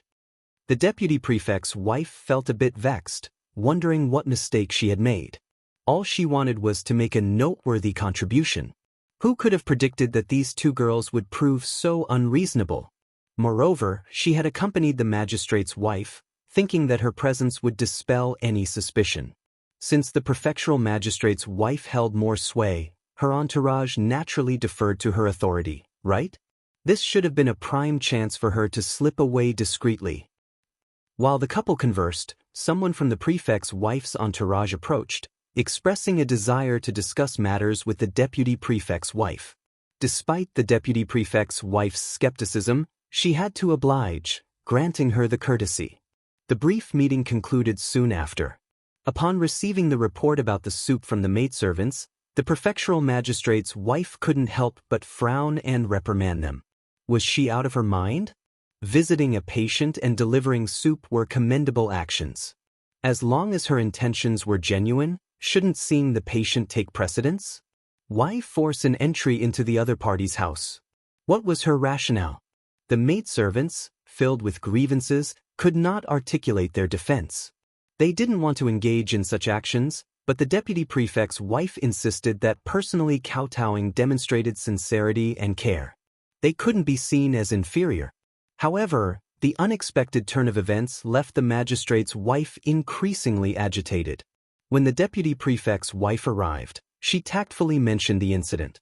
Offending someone was never a good strategy. In the future, she needed to exercise more caution. Good intentions should not provoke resentment. Instead of fostering goodwill, her actions created a standoff, leaving people angry and resentful. The description of the expression as tactful stemmed from the fact that although the prefectural magistrate held an official position, he was essentially an ordinary landowner who had progressed to his current rank through the advanced scholar examination. On the contrary, the deputy prefect's background differed significantly. As a descendant of a prominent local family, he wielded considerable influence and boasted connections in the capital. Many of the magistrate's decrees often relied on his cooperation for implementation. In essence, refusing to give the magistrate due respect and intentionally causing trouble or opposition could jeopardize the magistrate's tenure in the region. The consequences would be overwhelming, constituting a significant setback. Because of this delicate power dynamic, regardless of the deputy prefect's wife's actions, especially when dispatching servants to visit Xiao, the magistrate's wife closely monitored the situation. Upon hearing the prefectural magistrate's wife's remarks, the deputy prefect's wife responded with disdain and indifference. Her husband held a prestigious position, and she, too, carried a noble status. It seemed inconceivable to take the magistrate's wife seriously. She feigned regret and sighed with apparent concern. "Sister, you're absolutely right. The 2 girls beside Madame Shao are likely quite upset this time. I wonder what they'll say to Madame Shao." As she uttered these words, the magistrate's wife's heart skipped a beat, envisioning numerous unfavorable scenarios. She was well aware of the potential impact of slaves' slander, particularly from personal maidservants, long-serving nannies, trusted butlers, and the like. Their words held significant weight in the eyes of their masters. The 2 resentful girls, if inclined to sow discord in front of Madame Shao, might prompt Madame Shao to engage in pillow talk with Lord Shao, leading to various undesirable outcomes. If you find any errors, ads pop up, ads redirect, broken links, non-standard content, etc., please let us know reports so we can fix it as soon as possible. Chapter 1533. Another visit. Lord Shao was now the favorite of the Crown Prince and Minister Old Yun. The Emperor also held him in high regard. If they offended him, could it potentially impact her husband's future career? The more the magistrate's wife dwelled on this, the more anxious she became. She couldn't help but attribute the trouble to the deputy prefect's wife. To think that she had the audacity to suggest solutions. Wasn't all of this caused by her? Sister, the deputy prefect's wife suggested earnestly, why don't we personally apologize to Madame Shao and clarify the situation? If we make things clear, those two girls won't be able to stir up trouble. Otherwise, it could really cause unnecessary concerns. I didn't anticipate it would escalate like this. I truly acted with good intentions. The prefectural magistrate's wife hesitated, considering what her servants and maidservants had faced during their visit earlier in the day. Doesn't it seem inappropriate? After all, the servants had been forcibly chased out just hours ago. What's inappropriate about that? The deputy prefect's wife responded casually with a smile. Madame Shao is just suffering from a cold, not a serious illness. She has seen the doctor, taken medicine, and rested for quite some time. She must have woken up by now, right? We're visiting her with good intentions, just to meet, talk, and convey our concern. It's not like we're doing anything else. If Madame Shao doesn't appreciate this small gesture, then really, the deputy prefect's wife sighed softly. If we refrain from going, it might be disastrous if Madame Shao genuinely believes the slander of those two maidservants. The magistrate's wife made a firm decision. Sister, you're right. We should personally attend to Madame Shao. That's how hosts should behave. Exactly. Why don't we go now? Although still a bit hesitant, the magistrate's wife agreed. This matter should not be delayed. If it is, Madame Shao might. Without further delay, the magistrate's wife decided, let's go now. Okay. The deputy prefect's wife felt secretly delighted and somewhat smug. Wasn't this another opportunity? This time, she wanted to see if the two maidservants could stop her and the magistrate's wife. Upon arriving at Xiao Xian and Shao Yunduan's residence, they asked someone to report their presence. Li Xia and Li Qiu were left with a headache. The prefectural magistrate's wife and the deputy prefect's wife had come personally, and Li Xia and Li Qiu were just servants. How could they stop them? Li Xia hurriedly went to the study to report to Shao Yunduan. Shao Yunduan sensed that something was amiss, and his eyes sank. Of the prefect and deputy prefect, there must be something wrong with one or both of them. Sending their wives to probe indicated a connection to the kidnapping of his wife. Were these two madams attempting to expose his wife's disappearance? His annoyance was evident, but he subconsciously let out a sigh of relief. This meant that his wife should be safe for the time being. That's good. Recognizing that Li Xia and Li Qiu couldn't stop the wife of the magistrate and the wife of the deputy prefect, Shao Yunduan decided to meet them personally. The deputy prefect's wife was dumbfounded. She hadn't expected Shao Yunduan to meet them in person. Wasn't there a distinction between men and women? As an official of the court, did he have to deal with the two of them himself? Didn't he understand the protocols? On the other hand, the prefectural magistrate's wife was also taken aback, but she quickly felt secretly pleased. She had come to the residence to explain the situation under the guise of a hospital visit, ensuring that Shao Yunduan wouldn't misunderstand her. What better opportunity than to clarify herself directly in front of him? If you find any errors, ads pop up, ads redirect, broken links, non-standard content, etc., please let us know reports so we can fix it as soon as possible. Chapter 1534. She didn't care at all. Shao Yunduan smiled graciously upon hearing the latter's words, understanding the underlying concern for his wife. He chose not to blame the servants for their apparent rudeness, attributing the misunderstanding to the impatience of his two daughters. The prefectural magistrate's wife immediately felt relieved and expressed her apologies, emphasizing that it was a mere misunderstanding. However, the deputy prefect's wife was visibly irate. Though she logically knew it was inappropriate to say more, she dismissed the potential suspicions of Lord Shao, confident in the lack of evidence. Trusting in the reliability of His Highness, she remained undeterred, focused on revealing the news of Xiao Xian's disappearance to strengthen their alliance with Lord Shao in the future. Appearing oblivious to the unfolding tension, the deputy prefect's wife persistently urged Xiao Xian to visit her personally under the guise of concern. Lord Shao, please don't worry. Our intention is not to disturb Madame Shao. We genuinely care for her well-being and believe a conversation might alleviate her ailment. If we speak to Madame Shao, she might recover sooner, she asserted. Besides, we are already here. Surely, Lord Shao, you won't find our concern disrespectful? Despite the discreet signals from the prefectural magistrate's wife, the deputy prefect's wife continued unabated. The former blushed, embarrassed by her companion's persistence, and wondered why she hadn't explained matters directly to Lord Shao. Moreover, she questioned the necessity of wanting to see Madame Shao. If she had something to convey, why involve others and create unnecessary complications? The prefectural magistrate's wife found herself flustered, regretting the unfolding situation. Despite her inner turmoil, she refrained from undermining her companion, considering it inappropriate to intervene at that moment. Shao Yunduan's demeanor shifted to a colder tone as he directed his gaze at the deputy prefect's wife, firm in his conviction that the source of the issue lay with this particular couple. Internally scolding Shao Yunduan for his perceived lack of gentlemanly conduct, the deputy prefect's wife put on a false smile and questioned, "Lord Shao, surely you won't endorse this, will you? Is Madame Shao unwell, or is she not even present at the inn?" The prefectural magistrate's wife, visibly taken aback, interjected, her face turning even redder. "Sister, what on earth are you talking about?" Undeterred, the deputy prefect's wife maintained her composure and pressed on aggressively, "Lord Shao, have we hit the mark? Is Madame Shao truly absent from the courier station? What has transpired? Is she missing? Lord Shao, don't evade the truth. Will you allow us to enter? Madame Shao's disappearance is a grave matter. Lord Shao, concealing it won't serve anyone. If we don't locate Madame Shao promptly, it could lead to serious consequences. Her mishap occurred in Yenzhou City, and we cannot shirk our responsibilities."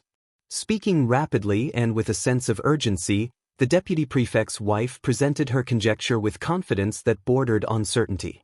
The prefectural magistrate's wife and the onlookers were left dumbfounded, their wide-eyed expressions betraying a strange inclination to believe the deputy prefect's wife, despite the lack of evidence.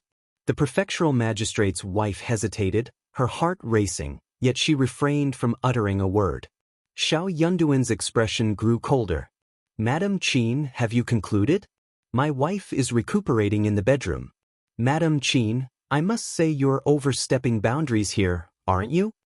If you find any errors, ads pop up, ads redirect, broken links, non-standard content, etc., please let us know reports so we can fix it as soon as possible." Chapter 1535. Fire. The deputy prefect's wife adopted an assertive stance, lifting the corners of her eyes as she remarked, "Is that so? But I have my doubts. Since you're so confident, let us see Madame Shao. A brief glimpse, we promise. We'll be as silent as mice, not a disturbance. Lord Shao, do you have the courage?" "Lord Shao, forgive my bluntness. Honestly, I'm doing this for the sake of my old master. What if something untoward happens to Madame Shao? If you accuse us of incompetence, who can we turn to? Planning ahead is essential. Lord Shao, you've gone to great lengths to prevent us from seeing Madame Shao. It's hard for us to trust your assurances." Shao Yunduan sneered. "My wife is well, I don't need your validation. Kindly depart. Once she's recovered, you may have your meeting with her." The deputy prefect's wife insisted, "Just a quick glance. Are you unwilling even to respond?" Shao Yunduan chuckled and responded calmly, "Madame Qin, perhaps you're unaware, but I detest threats and moral coercion. Kindly take your leave." Internally cursing his stubbornness, the deputy prefect's wife found him shameless. Despite his statements, he remained resolute. "In that case, I genuinely suspect something is amiss here." "Feel free to harbor your suspicions," Shao Yunduan retorted coldly, casting a stern glance.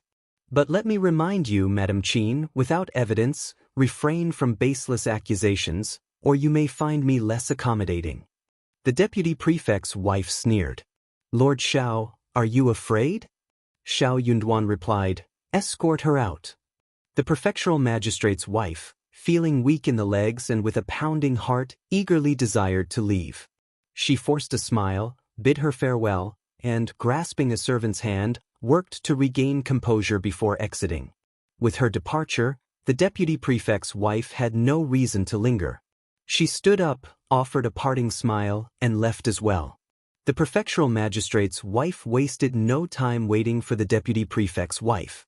Upon departure, she hastened her pace, leaving the latter trailing behind. Smirking with cold resolve, the deputy prefect's wife suppressed her anger. A mere fifth-grade official, she recognized her limited standing. Her husband, a fourth-grade magistrate and a trusted aide to the fourth prince, possessed boundless prospects.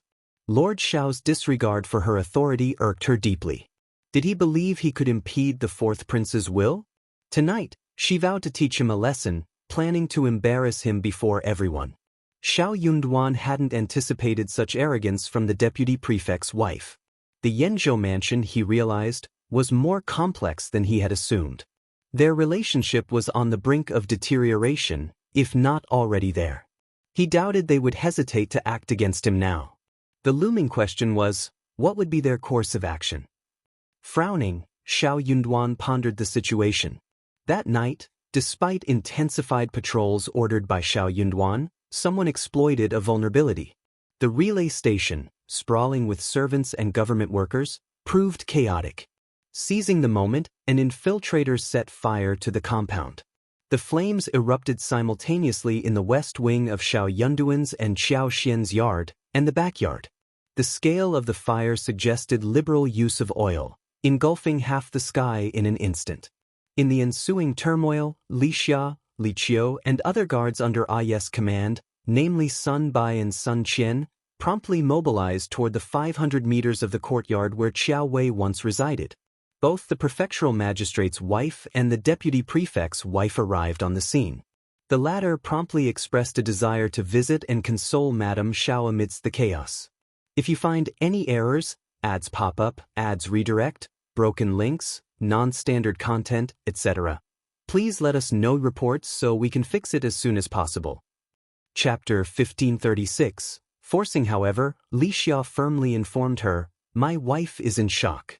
Lord Shao is currently with Madam and cannot entertain visitors." The deputy prefect's wife sneered in disdain. Once again, faced with rejection. How much longer could he persist in this refusal? Just then, a maid positioned behind the deputy prefect's wife spoke in a hushed tone. "I just witnessed someone taking Madame Shao away. Is Madame Shao truly still in the bedroom?" Another maidservant quickly chimed in. I think I saw it too." Promptly seizing the opportunity, the deputy prefect's wife asserted, "Is it true? Is Lord Shao concealing this out of embarrassment? This is a serious matter.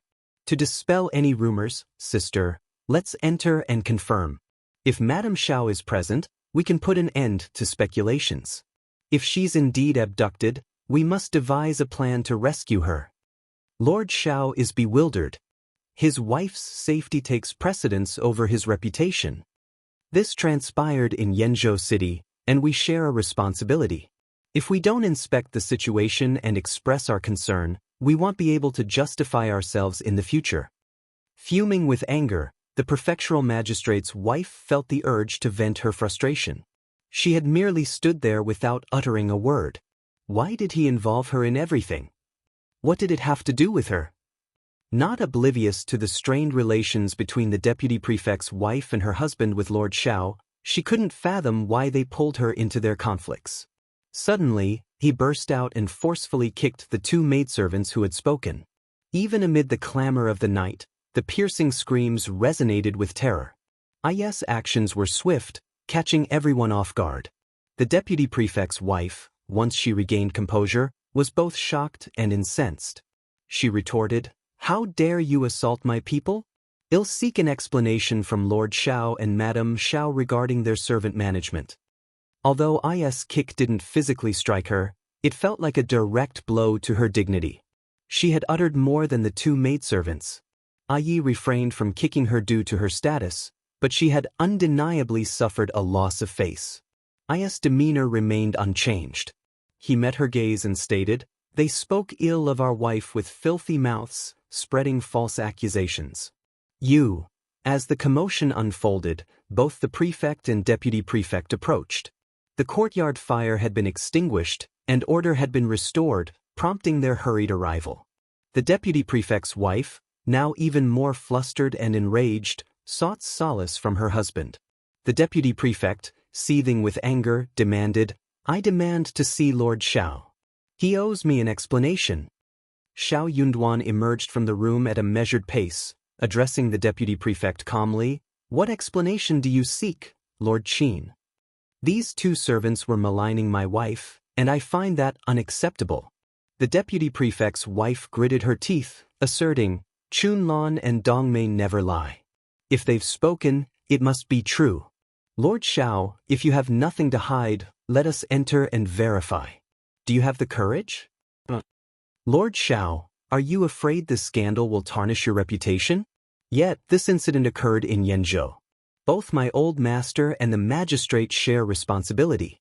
It's only right to swiftly address the issue. Lord Shao, by concealing it, aren't you jeopardizing us? I'm genuinely concerned. Lord Shao, do you dare to let us in for a closer look?" A cloud of suspicion settled over the onlookers as they exchanged glances. "If you find any errors, ads pop up, ads redirect, broken links, non-standard content, etc., please let us know reports so we can fix it as soon as possible." Chapter 1537. Suspicion. A subtle shift in everyone's gaze hinted at their growing uncertainty. Was it possible that Madame Shao had indeed disappeared? Otherwise, why would the deputy prefect's wife boldly assert such a claim? After all, if it were merely a rumor, it could easily be disproven by having Madame Shao make an appearance. The notion that Madame Shao was missing, coupled with Lord Shao's persistent attempts to conceal the truth, fueled speculation. The deputy prefect's wife's forceful demand for an explanation only added to the perplexity. Imaginations ran rampant. Lord Shao had reasons to keep it under wraps. If Madame Shao were truly taken away, the impact on his reputation would be disastrous. It wasn't just about public image, it touched on the core of his identity as a husband. The potential ridicule and betrayal he might face could strip away his dignity, leaving him with no face to show. For him, the damage to his reputation could jeopardize his future prospects. It made sense for him to do everything in his power to keep the situation hidden. Some speculated that, in a few days, news of Madame Shao's recovery might be released, and later, perhaps, a grim prognosis of her impending demise. In the midst of these speculations, the deputy prefect's wife, seemingly acting out of kindness, positioned herself as a champion of justice for her newfound sister, Madame Shao. Most people bought into this narrative, while a few remained puzzled and unsure.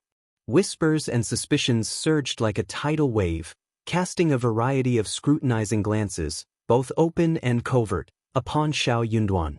The deputy prefect's wife, casting a glance at Shao Yunduan's impassive expression, reveled in her inner satisfaction. She doubted that, at this juncture, Lord Shao could maintain the secrecy. If he continued to deny access to Madame Shao, he would appear guilty, and her insistence would make his denial less believable. "Lord Shao, do you dare?" The deputy prefect's wife sneered. "Do you have the courage to allow us to check if Madame Shao is in her room right now? I confidently assert that she isn't. If I'm wrong, I'll kowtow and apologize to you. Will you answer me, Lord Shao?" Gasps echoed around them, leaving everyone bewildered. The deputy prefect's wife's apparent concern for Madame Shao struck the onlookers. Her unwavering certainty suggested a genuine belief that Madame Shao might truly be missing. Surprisingly, Lord Shao seemed callous, prioritizing his personal desires, reputation, and dignity over his wife's well-being. His lack of urgency portrayed a cold and selfish nature, shattering the illusion of his deep love. Perhaps, the earlier displays of affection were nothing more than an act, a well-crafted facade to garner attention and build a reputation. The deputy prefect, unable to remain silent any longer, spoke with hesitation. "Lord Shao, if Madame Shao is indeed missing, please inform us so we can assist. Otherwise, if any harm befalls Madame Shao, the responsibility will be unbearable." Shao Yunduan retorted coldly, "You need not concern yourself with responsibility. Moreover, I detest coercion, and I won't permit anyone to disturb my wife. After tonight's fright, She has finally fallen asleep. Madam Qian, what is your true intention? The deputy prefect's wife sneered. I doubt you would dare to take any action. If you find any errors, ads pop up, ads redirect, broken links, non-standard content, etc., please let us know reports so we can fix it as soon as possible. Chapter 1538, Hoaxed. Shao Yunduan asserted, I have no intention of arguing with you. The deputy prefect's wife, seething with anger, retorted, Madam Shao must have disappeared. Lord Shao, you are heartless. Shao Yunduan sneered and wore a disdainful expression, choosing not to engage further with her. Bafflement spread among the onlookers. Well, if the deputy prefect's wife is so convinced, maybe there's some truth to it. Indeed. Why resist letting people in? Opening the door would settle everything. Unexpected turn of events. Sight. Human emotions are fickle. Now that Lord Shao is on the rise, he's naturally different. He truly has the audacity to. The deputy prefect's wife must share a close bond with Madame Shao. It's fortunate she exposed the truth. Why would Madame Shao be abducted? Yes. Could it be? The deputy prefect's wife grew even more self-assured. Lord Shao, the truth always prevails. There's no hiding it. What good does it do to deceive yourself? Nobody here is a fool. Shao Yunduan responded icily, I'll reiterate, my wife has been perfectly well. If anyone dares to spread baseless rumors, I won't hesitate to respond firmly. Numerous witnesses have seen nothing amiss, yet the two maids by your side claim otherwise. It's intriguing. I'm curious to know what my wife has done to incur your wrath, leading to this attempt to slander her and tarnish her reputation. It's absurd that I should have to prove my innocence regarding the word of two maids in your company, Madam Qian. If I were to comply with such a ludicrous charade, what would become of my wife and me? Madam Qian, are you attempting to coerce an official of the imperial court based on the testimony of two lowly maidservants? Do you consider yourself worthy? Who do you think you are? You. If someone casually uttered a few words and claimed to have seen someone enter your courtyard in the middle of the night, would you readily allow a search? Nonsense. The deputy prefect's wife seethed. Lord Shao, as an official of the imperial court, kindly choose your words wisely.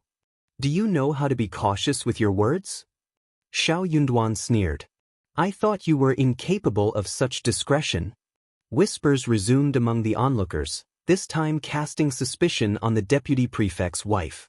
Indeed, it was merely the testimony of two maids, and yet the deputy prefect's wife displayed unwavering certainty and uttered aggressive remarks. How could Lord Shao not be provoked? As he had pointed out, how could he and his wife establish their innocence solely on the words of two maidservants? Even an ordinary person would feel deeply humiliated by such an accusation, let alone an official of the imperial court like Lord Shao.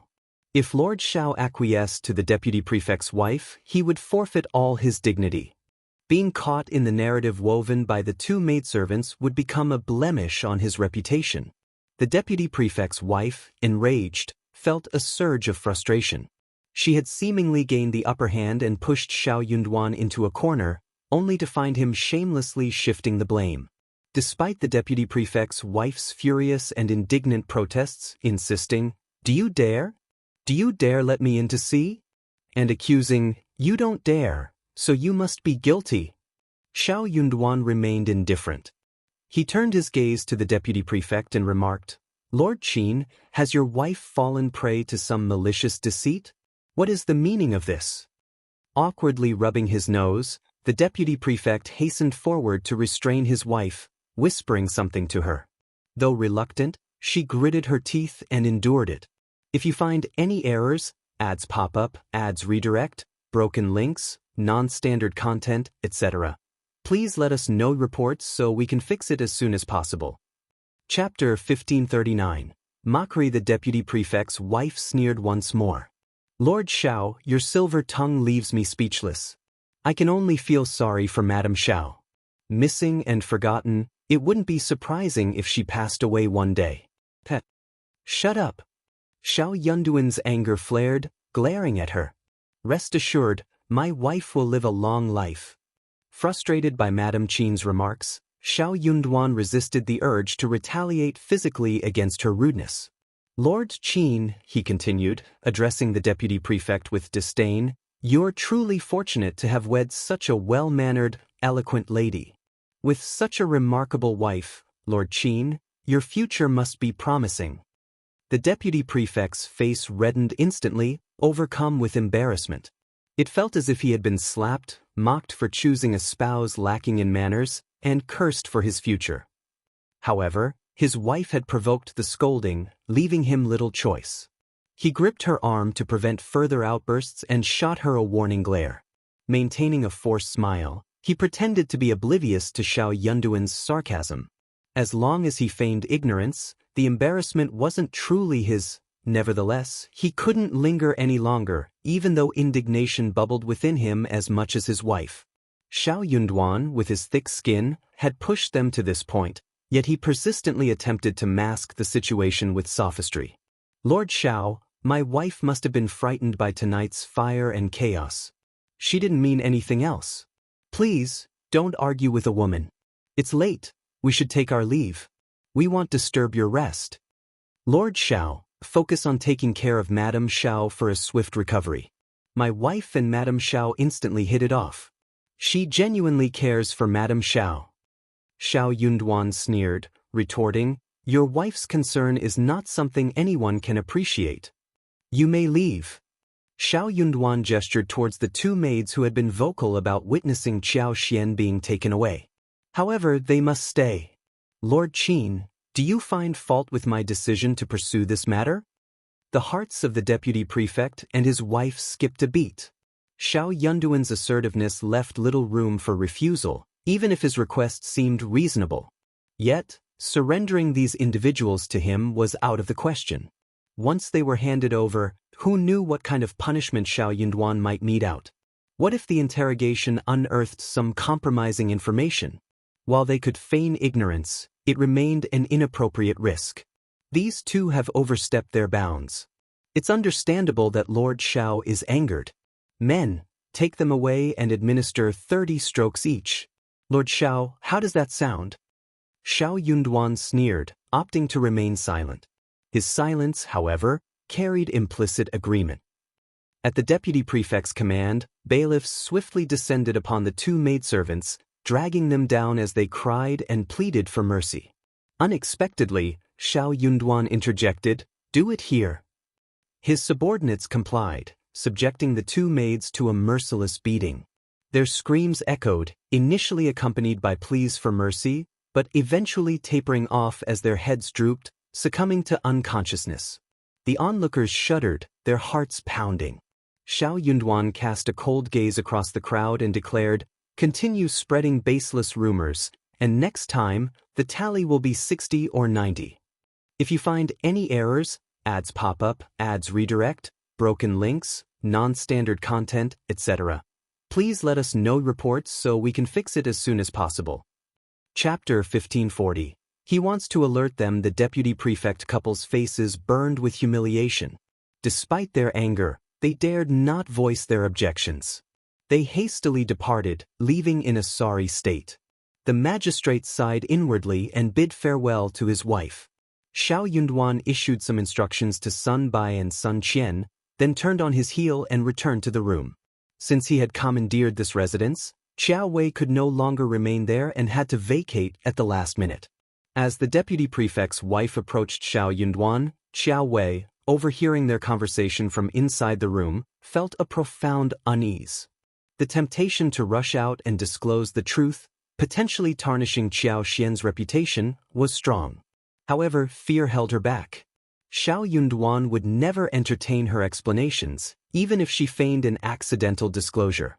His retaliation would be merciless, and she knew she could never endure such consequences. While it seemed gratifying to exact revenge on Qiao Xian and sully his reputation, Qiao Wei had to prioritize self-preservation. She couldn't risk her life and future to go down with Qiao Xian. Thus, she reluctantly endured the frustration, feigning ignorance. In her heart, she silently cursed that Qiao Xian would never return. That night, Xiao Yunduan found no sleep. There was no news of Qiao Xian, no contacts, and no clues. The uncertainty of when any information might surface weighed heavily on him. Yenzhou City, coupled with the element of surprise working against him, posed a daunting challenge in finding someone amid the sea of faces. Furthermore, conducting an open search was out of the question. One certainty provided some solace. His wife was currently safe. The very fact that they had orchestrated the leak about her disappearance hinted at her security. Yet, she couldn't remain concealed indefinitely. This wouldn't be the last time the deputy prefect's wife would act so unreasonably. Shao Yunduan couldn't afford to counter her vehemently every time. Ultimately, there was no need for him to engage in verbal sparring. His wife only needed to reveal herself inadvertently, causing the deputy prefect's wife to lose face. Throughout the night, Shao Yunduan mulled over his decision. He resolved to alert the enemy. Certain that his wife's disappearance was linked to the deputy prefect couple, he planned to confront the deputy prefect that day and inquire directly. He intended to ascertain if his master had set any conditions. Convinced that the deputy prefect would inevitably contact someone, Shao Yunduan instructed Bai and Sun Qian to discreetly monitor him and shadow his movements. In a village over 30 miles from Yenzhou City, Xian Miao was dispatched into the city by his master before dawn. Upon arrival, he inquired at the government office but gleaned no information regarding Madame Shao's disappearance. Inwardly relieved, Xian Miao marveled at how adeptly Lord Shao had managed to conceal the news. While he expected secrecy within the Shao family, he hadn't anticipated such effective concealment in Yenzhou. Impressed, he wasted no time and immediately hired a carriage to hasten back to the village, sharing the information he had gathered. Upon hearing the news, Qiao Xian sighed in relief and remarked, "I knew you'd be able to keep the news under wraps. I must return now, or he might not handle the situation well." While Qiao Xian didn't fully trust the information, it at least confirmed the existence of a mole. If you find any errors, ads pop up, ads redirect, broken links, non-standard content, etc., please let us know reports so we can fix it as soon as possible. Chapter 1541. Return. The traitor had conspired with others to kidnap her, and Lord Shao couldn't conceal the news indefinitely. He was certain to find a way to disseminate it. Her husband must be going through a tough time these past 2 days. Jingrong couldn't help but feel a twinge of disappointment as he observed the joy on her face. He concealed it skillfully, maintaining a gentle smile as he nodded and said, "Then, let's go." Afterwards, the group immediately took the carriage into the city. Although Jingrong didn't make an appearance, he checked into an inn upon entering the city. He tasked Xian Miao with delivering a letter to Shao Yunduan. Shao Yunduan was elated upon reading the letter. The collaboration unfolded seamlessly, and Qiao Xian returned to the station unnoticed. This time, she truly needed rest in bed. Tearfully, Li Xia and the others left, leaving Shao Yunduan by her side. Unable to contain his joy, Qiao Xian hugged Shao Yunduan, laughing with delight. Shao Yunduan gazed down at the woman in his arms, smiling as he tightened his embrace. Qiao Xian, looking up from his arms, locked eyes with him, and they shared a kiss. Suppressed emotions, restrained composure, nights filled with restlessness and fear, intense longing, every emotion blended and erupted simultaneously. It was a tsunami, a volcanic eruption, and a fierce wind. They kissed until parting seemed impossible. Qiao Xian whimpered, feeling almost suffocated by the man's passion, yet she found solace and security in the suffocation. "I'm sorry." After the kiss, Shao Yunduan held her soft waist tightly with one hand, the other on her shoulder. He lowered his head and said hoarsely, "I'm sorry." Warmth filled Qiao Xian's heart, a sense of being cherished. She pursed her lips. "It's not your fault. We didn't anticipate those people being so cunning." Qiao Xian didn't hold Shao Yunduan responsible for the incident. If blame were to be assigned, it should fall on the East Palace, the source of the trouble. She and Shao Yunduan were mere pawns in the East Palace's power play against her brothers. Despite this, Qiao Xian only pondered on it briefly and chose not to dwell on the matter. Having committed to this path, they naturally had to continue down it. A steely glint appeared in Shao Yunduan's eyes. Gritting his teeth, he declared, "I won't let this go when we return to the capital. Just wait and see." Taking a couple of steps back, he assessed her. "Wife, are you frightened? You must have endured a lot. I'll ask Li Xia and the others to bring some food over.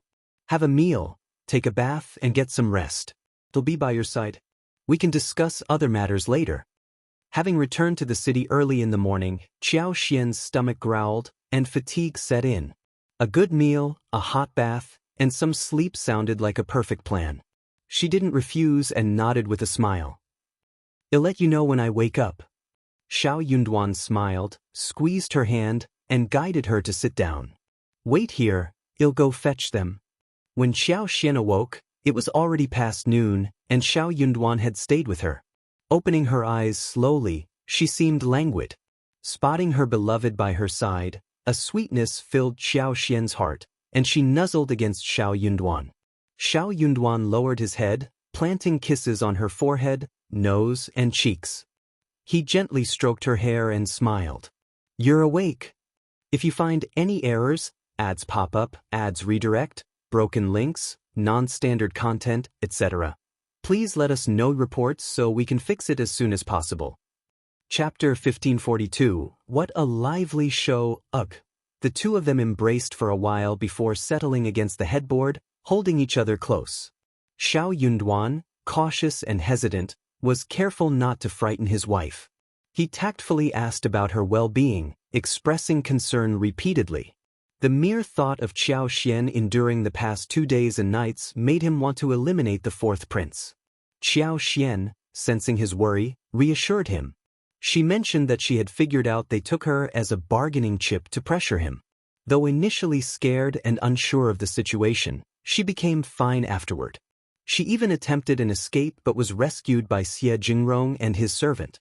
They exchanged stories and comforted each other for a considerable time. Relieved to see her in good spirits, Shao Yunduan noticed the brightness in her eyes and her radiant smile. She wasn't hiding or frightened in his embrace. As they discussed the events at the inn, Shao Yunduan sneered, revealing all the details to Xiao Xian. Hearing this, Xiao Xian became furious. "It seems the mole is indeed the deputy prefect and his wife. I had my suspicions about Madame Qin, and they must have leaked the news to humiliate you and tarnish my reputation. They are utterly malicious."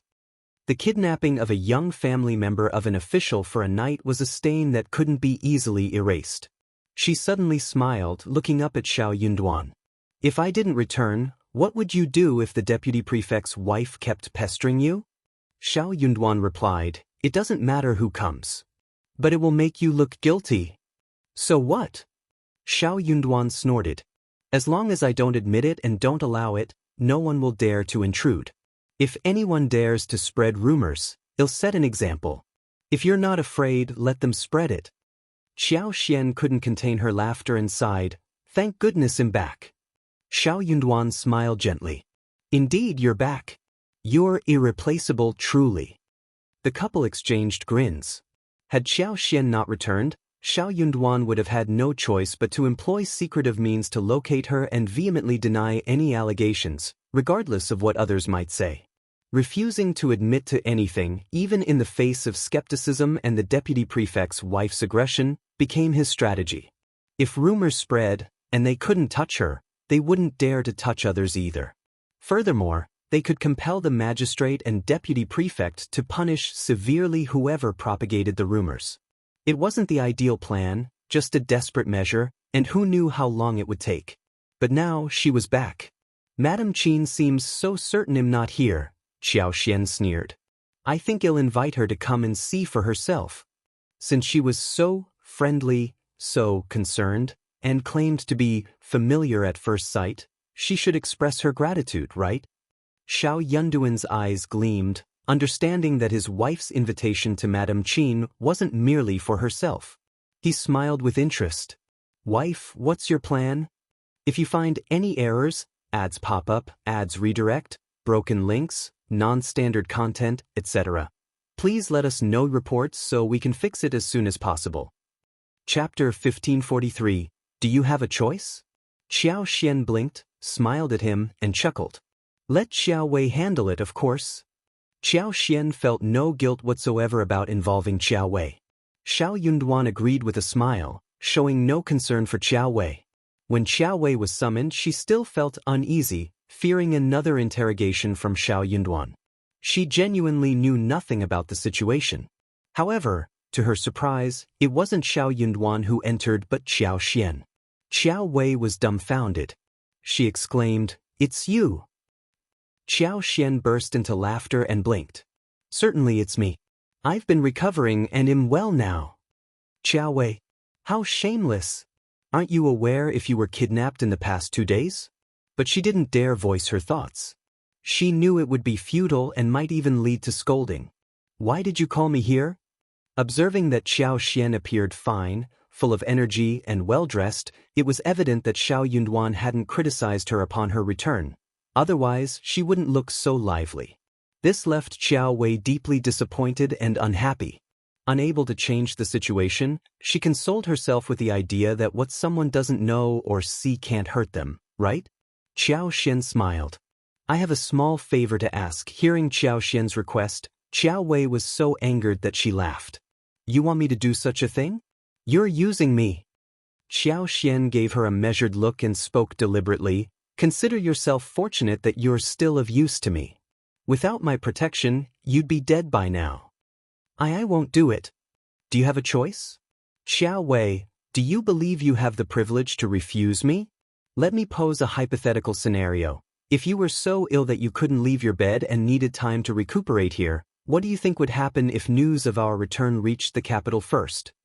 Xiao Wei's face paled, and fear flickered in her eyes. I can make it happen." Leaning forward, Xiao Xian fixed her with a piercing gaze. She sneered, "I won't feel a shred of guilt, regardless of how you torment me. Even divine judgment wouldn't hold me accountable. Don't you agree?" Xiao Wei breathed heavily, trembling slightly. Yet she averted her gaze in panic and guilt. Though full of anger, she didn't dare challenge Xiao Xian. She lacked both the capability and the confidence. Her heart harbored only sorrow. "Fine, I'll do it." The deputy prefect's wife spent a restless night, her discontent evident the next day. Unexpectedly, Xiao Wei sent word to her, confirming that Xiao Xian was truly absent. Xiao Wei even suggested she visit at 3 p.m., assuring her that Shao Yunduan wouldn't be present. Xiao Wei aimed to deal with Li Xia, Li Qiu, and Yi so the deputy prefect's wife could intrude without hindrance. Ecstatic, the deputy prefect's wife harbored no doubts about Xiao Wei's message. Aware of the long-standing animosity between Xiao Wei and Xiao Xian, and considering Xiao Wei's residency in the intermediate station, the deputy prefect's wife seized what seemed like a golden opportunity. If initially her goal was to complete the fourth prince's task and gain his approval for her husband, now she also relished the prospect of humiliating Shao Yunduan. This time, with Xiao Wei as an insider, the deputy prefect's wife brazenly entered Xiao Xian's room. Li Xia and Li Qiu, spotting her from a distance, screamed in panic, realizing it wasn't too late to intervene. If you find any errors, ads pop up, ads redirect, broken links, non-standard content, etc., please let us know reports so we can fix it as soon as possible. Chapter 1544. Smug indeed, the bedroom was empty. The deputy prefect's wife erupted with joy. She couldn't suppress her triumphant smile. "Madam Qin, how can you barge into our madam's room so brazenly, casually, and indifferently? Madam Qin, your behavior is exceedingly impolite." Li Xia seethed with anger. The deputy prefect's wife snorted, dismissing Li Xia and Li Qiu's indignation. She sneered, "Where's your madam? You claimed she's recuperating, didn't you? Why isn't she present?" Li Qiu also sneered. "Do we need your permission to update you on our madam's activities?" The deputy prefect's wife couldn't contain herself any longer. "I suspect your madam was kidnapped. You've been guarding an empty house for the past 2 days, haven't you? Lord Shao is quite heartless. Don't spout nonsense." Li Xia and Li Qiu's expressions shifted simultaneously. They were enraged, panicked, and feeling helpless. "Isn't it clear whether I'm spouting nonsense or your masters and servants are lying and covering it up?" The deputy prefect's wife sneered. This incident occurred in Yan Prefecture City. Even if Lord Shao is indifferent, we can't turn a blind eye. Otherwise, rumors will spread. The deputy prefect's wife instructed her servants to promptly summon the prefectural magistrate's wife. The maidservant, loyal to her mistress, agreed and hastened away. Li Xia and Li Qiu were unable to stop her. Although anxious to leave, Li Xia and Li Qiu faced an unyielding deputy prefect's wife. They intended to inform Shao Yunduan? No chance. She would obstruct these two, even if it meant going all out and having a confrontation. Moreover, seeing Li Xia and Li Qiu's urgency to find Xiao Xian, the deputy prefect's wife's initial skepticism subsided completely. It was evident that the information provided by Qiao Wei was entirely accurate. Why else would Li Xia and Li Qiu be so urgently seeking assistance? Too late. With her presence, their efforts were futile. The standoff continued until the prefectural magistrate's wife finally arrived. Observing the tense situation, the prefectural magistrate's wife inwardly sighed and frowned. She had no desire to get involved in such matters. Her husband remained impartial, and she naturally followed suit. The deputy prefect's family had gone too far. It was one thing for her to stir up trouble, but involving her was a step too much. Hurrying over, she asserted that Madame Shao was in her room and might have been kidnapped. Now, she couldn't even find an excuse to decline the deputy prefect's wife's request to check on her. "Sister, you've come at last. This situation frightened me so much, I couldn't handle it on my own." Upon spotting the prefectural magistrate's wife, the deputy prefect's wife quickly patted her chest, dramatizing the situation. She eagerly recounted the events, her smug demeanor irking the prefectural magistrate's wife. Why hadn't she realized the extent of her pretentiousness before? Li Xia, Li Qiu about Madame Shao, of course, it's true. Isn't it evident? The deputy prefect's wife sneered, directing her gaze at Li Xia and Li Qiu. Otherwise, bring Madame Shao out for us to meet. Can you make her come out? Li Xia sneered. Madame Qin doesn't seem to have the authority to decide whether Madame Shao wants to meet her or not. Shouldn't Madame Shao have the choice to decide? Li Qiu added, Madame Qin, your approach is unreasonable. The moment you entered, you stole the spotlight and started spouting baseless claims. Our madam is perfectly fine at the intermediate station, but you refuse to believe us. If you find any errors, ads pop up, ads redirect, broken links, non-standard content, etc., please let us know reports so we can fix it as soon as possible. Chapter 1545. Forcing the deputy prefect's wife sneered, Who can't talk big? Where's the evidence? It's our family's affair where our madam is. Since when do we need to prove it to the deputy prefect's wife? What the deputy prefect's wife is saying is truly amusing. That's correct. Just last night, our lord severely reprimanded the two maidservants beside Madame Qin for spreading baseless rumors. Madame Qin, you witnessed it yourself. But it's only been a night, and you've already forgotten. You're the one spouting baseless claims. The deputy prefect's wife, humiliated, erupted in anger. Madame Shao's disappearance is a serious matter. If you conceal it like this and someone ends up harmed, don't blame us and our old master. We won't be able to justify ourselves then. At a time like this, when it's a matter of life and death, you're still in denial. Heh, did Lord Shao instruct you to act this way? Lord Shao is truly heartless. Our lord and madam share a deep bond. What could you possibly understand? It's absurd and comical for such words to reach our lord. That's right. Our lord doesn't even have a concubine. Not many men in the world can claim that. Madame Qin, uttering such remarks is truly ludicrous. Enraged, the deputy prefect's wife turned to the prefectural magistrate's wife. Sister, say something. It's too degrading not to argue with these two maidservants. The prefectural magistrate's wife felt a headache coming on.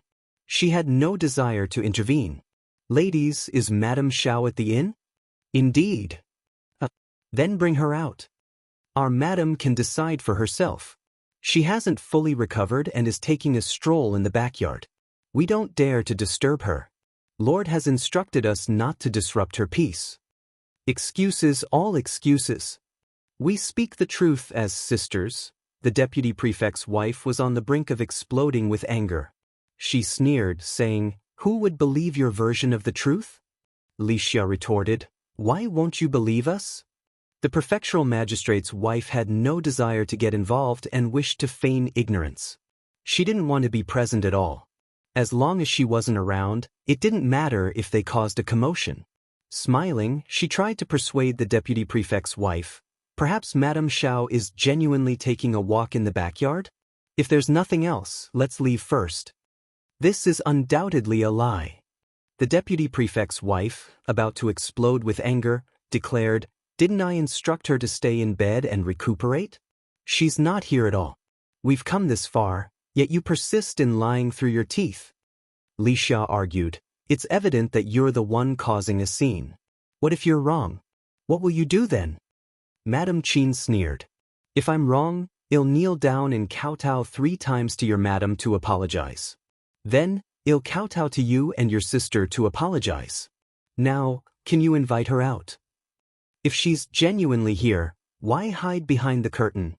Xiao Xian entered slowly, holding Miamian's hand, and said calmly, "Madame Qian, your statements are quite intriguing." A sudden hush fell over the room. All eyes turned to Xiao Xian, and gasps filled the air.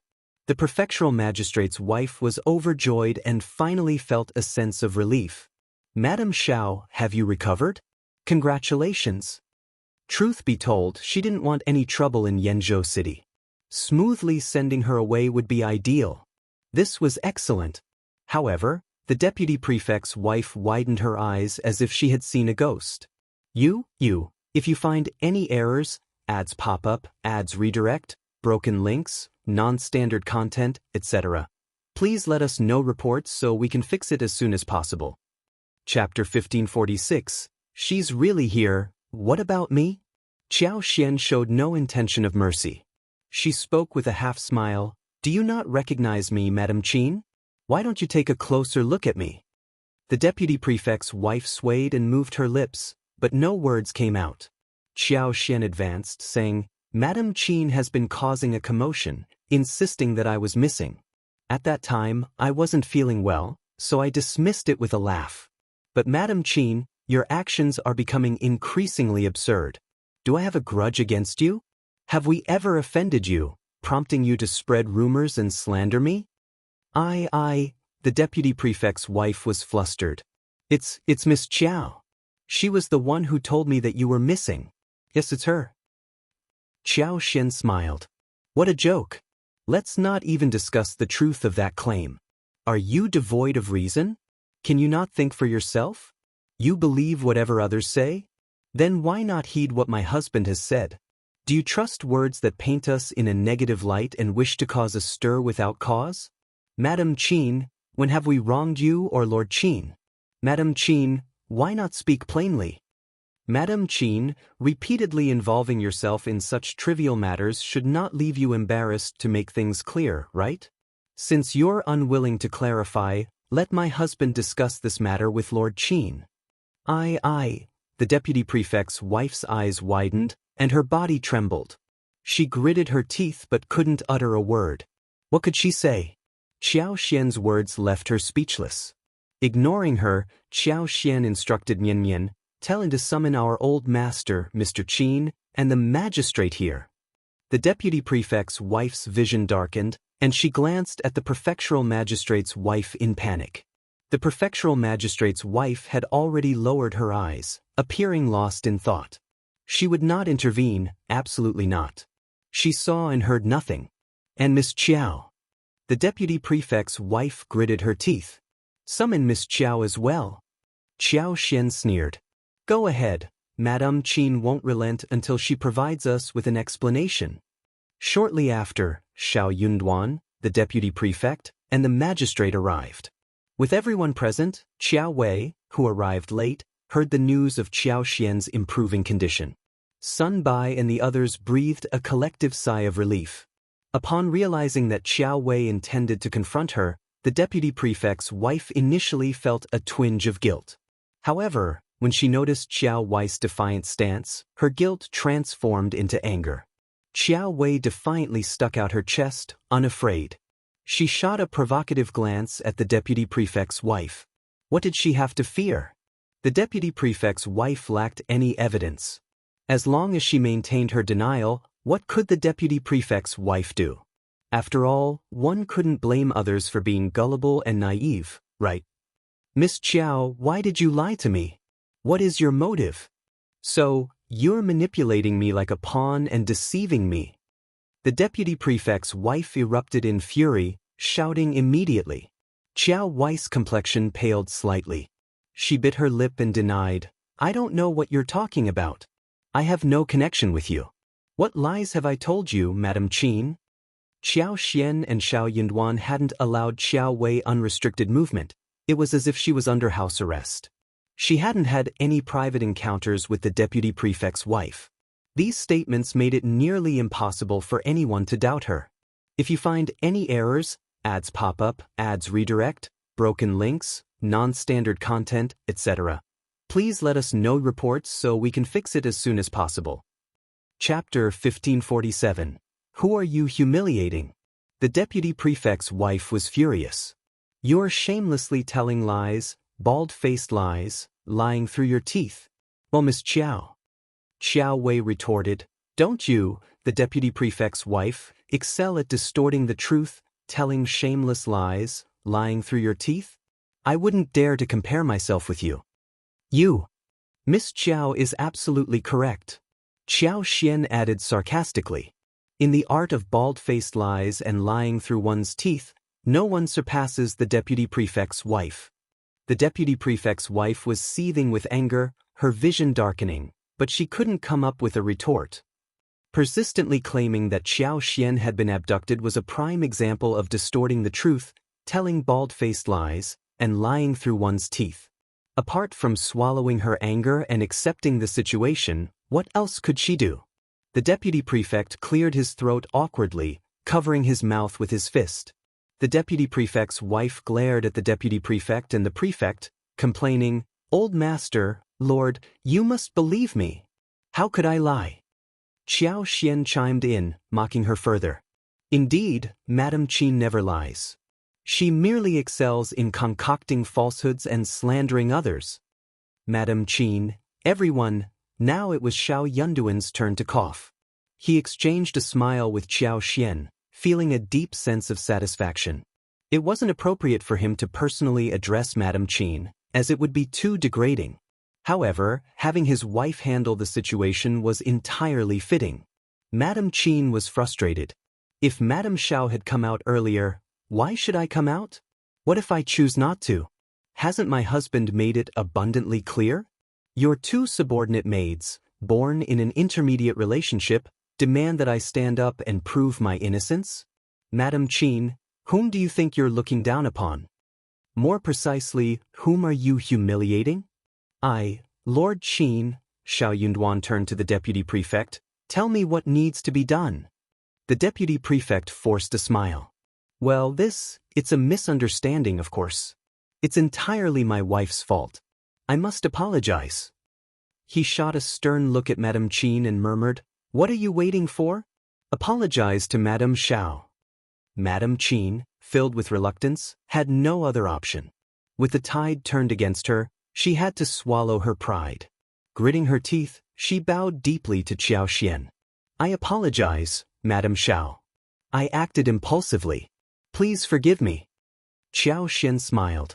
Madam Qin, could you enlighten me on why you are so convinced by the words of the two maids? Why are you discontent with me and wish ill upon me, readily believing any baseless or absurd accusations against me? No. Madam Qin was taken aback. Really? Madam Qin scolded Xiao Xian for being cunning, feeling both embarrassed and vexed. Madam Qin, don't claim it's for my well-being or out of concern for me, Xiao Xian sneered. Do you take me for a fool? A woman's reputation is crucial. Are you suggesting I was kidnapped for my own good? Madam Qin couldn't utter a word. Cold sweat formed on her forehead, and she felt so agitated that she nearly wanted to faint. The prefectural magistrate's wife sat upright, her head slightly lowered, holding a handkerchief in her hands, feeling embarrassed on Madame Qin's behalf. But who was to blame? She brought this upon herself. Madame Shao was a genuinely kind person. If Madame Qin hadn't gone too far, she wouldn't have had to endure such rudeness. If you find any errors, ads pop up, ads redirect, broken links, non-standard content, etc., please let us know reports so we can fix it as soon as possible. Chapter 1548. Embarrassed observing this, the deputy prefect's countenance broke into an ingratiating smile. Lord Shao, Madame Shao, it's entirely the fault of my wife for acting imprudently and thoughtlessly. The blame rests solely on her shoulders. It is only natural for Lord Shao and Madame Shao to feel displeased. Nevertheless, the deed is done. Thankfully, Madame Shao hasn't suffered any real harm. I implore you to forgive her once you've expressed your frustration. Please, exercise magnanimity. The deputy prefect rose to his feet, bowing deferentially to Shao Yunduan and Xiao Xian. Madame Qin couldn't suppress a soft sob as she delicately wiped her eyes with her hand. Genuine tears streamed down her face. She felt a mixture of shame, anger, and regret for her old master. How could she allow him to debase himself in this manner? Shao Yunduan spoke with composure. Your wife's conduct is indeed inappropriate. Since Lord Qin has addressed the matter, I shall refrain from further comment. Xiao Xian sneered. Didn't you assert that you would kowtow to me and my two maids if I weren't taken away? Madame Qin, your confidence is truly astonishing. I'm curious where you derive such assurance. A moment of stunned silence enveloped everyone. Madame Qin's face reddened, and her mind reeled in shock. Embarrassment engulfed her. Too humiliating. The deputy prefect shot her a sidelong glance. When had she become so audacious? How could she utter such statements so casually? Madame Qin hid her face behind a handkerchief, intensifying her sobs. She longed to dismantle Qiao Wei piece by piece. If only she hadn't spread that false information, he wouldn't find himself in this predicament. It was all her doing. Yet, lacking evidence and appearing as though Xiao Xian had conspired against her, she had no recourse but to acknowledge her misfortune. What else could she do except admit she was unlucky? Xiao Xian, maintaining his composure, remarked, Madame Qin, while your confidence is commendable, my maid and I have no desire for you to kowtow to us. As the wife of the deputy prefect, I believe some courtesy is in order. I've always been magnanimous and cannot tolerate unnecessary complications. Madame Qin experienced throbbing pain in her chest and ribs, leaving her feeling lightheaded and infuriated. Why didn't she just faint? The deputy prefect, too, was flustered, his thoughts in disarray. Shao Yunduan interjected with a chuckle, let's not dwell on this. As my wife has suggested, let bygones be bygones. We depart the day after tomorrow. Kindly ensure our peace for the next 2 days. The deputy prefect wiped sweat from his forehead, nodding hastily, while the magistrate offered polite words and a smile. Soon, the quartet rose and exited in succession. Upon stepping out, Madame Qin nearly kicked the threshold and stumbled, injuring her toes. Returning home, she discovered bruises and endured pain. Xiao Xian and Shao Yunduan exchanged glances, sharing a laugh. I feel much better now. What kind of person is she? Trying to strike when I'm down. Xiao Xian remarked. Shao Yunduan smiled. It's not over yet, just wait and see. Intrigued, Xiao Xian nodded. Really? I'm eagerly anticipating it. The deputy prefect's couple, leaving the relay station, were utterly stunned. Their minds reeled, a dizzying embarrassment settling in. They had never experienced such humiliation before, not even from the magistrate. This time, they had truly encountered an unexpected challenge. Returning to their home, they closed the door and engaged in a heated argument. If you find any errors, ads pop up, ads redirect, broken links, non-standard content, etc., please let us know reports so we can fix it as soon as possible. Chapter 1549. End of the farce. The farce ultimately reached its conclusion. The deputy prefect's wife relinquished her pursuit of revenge against Xiao Xian and Shao Yunduan, Not out of disinterest but due to the realization that such an opportunity would never present itself. Xiao Xian's cutting words had left her feeling deeply embarrassed, and the prospect of further humiliation deterred her from attempting any retaliation. A palpable sense of danger emanated from Xiao Xian. She recognized him as someone not to be trifled with. Offending him was a risk she couldn't afford to take, and the humiliation he inflicted had been a bitter lesson.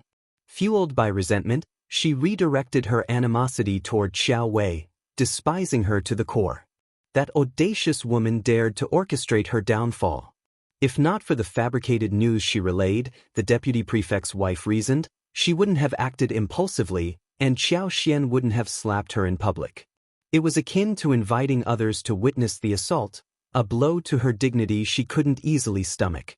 While still contemplating ways to exact revenge on Xiao Wei, a startling event unfolded that night. An assassin infiltrated the relay station and attacked Shao Yunduan. Imperial physicians rushed to attend to him, leaving Xiao Xian in a state of panic.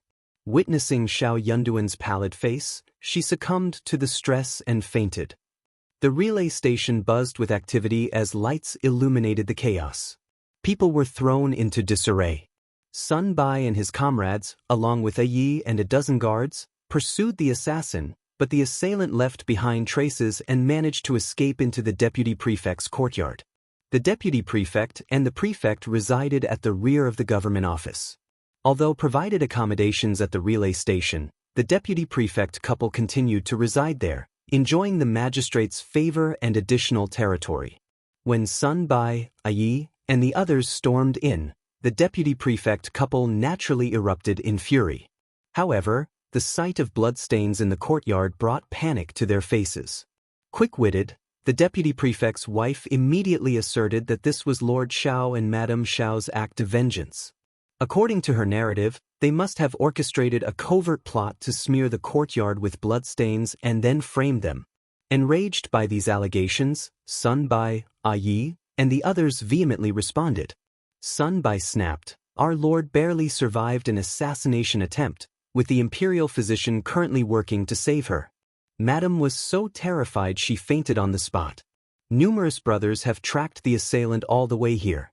Additionally, bailiffs from your government office are stationed to guard the courier station.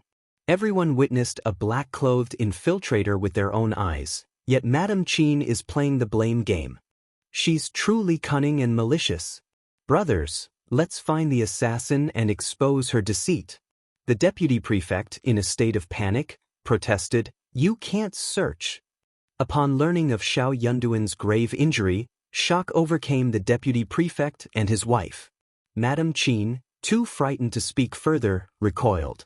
Sun Bai sneered, "Why not? Are you shielding the assassin? It seems Lord Qin is implicated with the assailant." "What baseless accusations? There's no truth to that." Sun Bai retorted, "It might not be so. Although we're unsure of the motive, it's evident that both of you harbor animosity towards our madam and madam.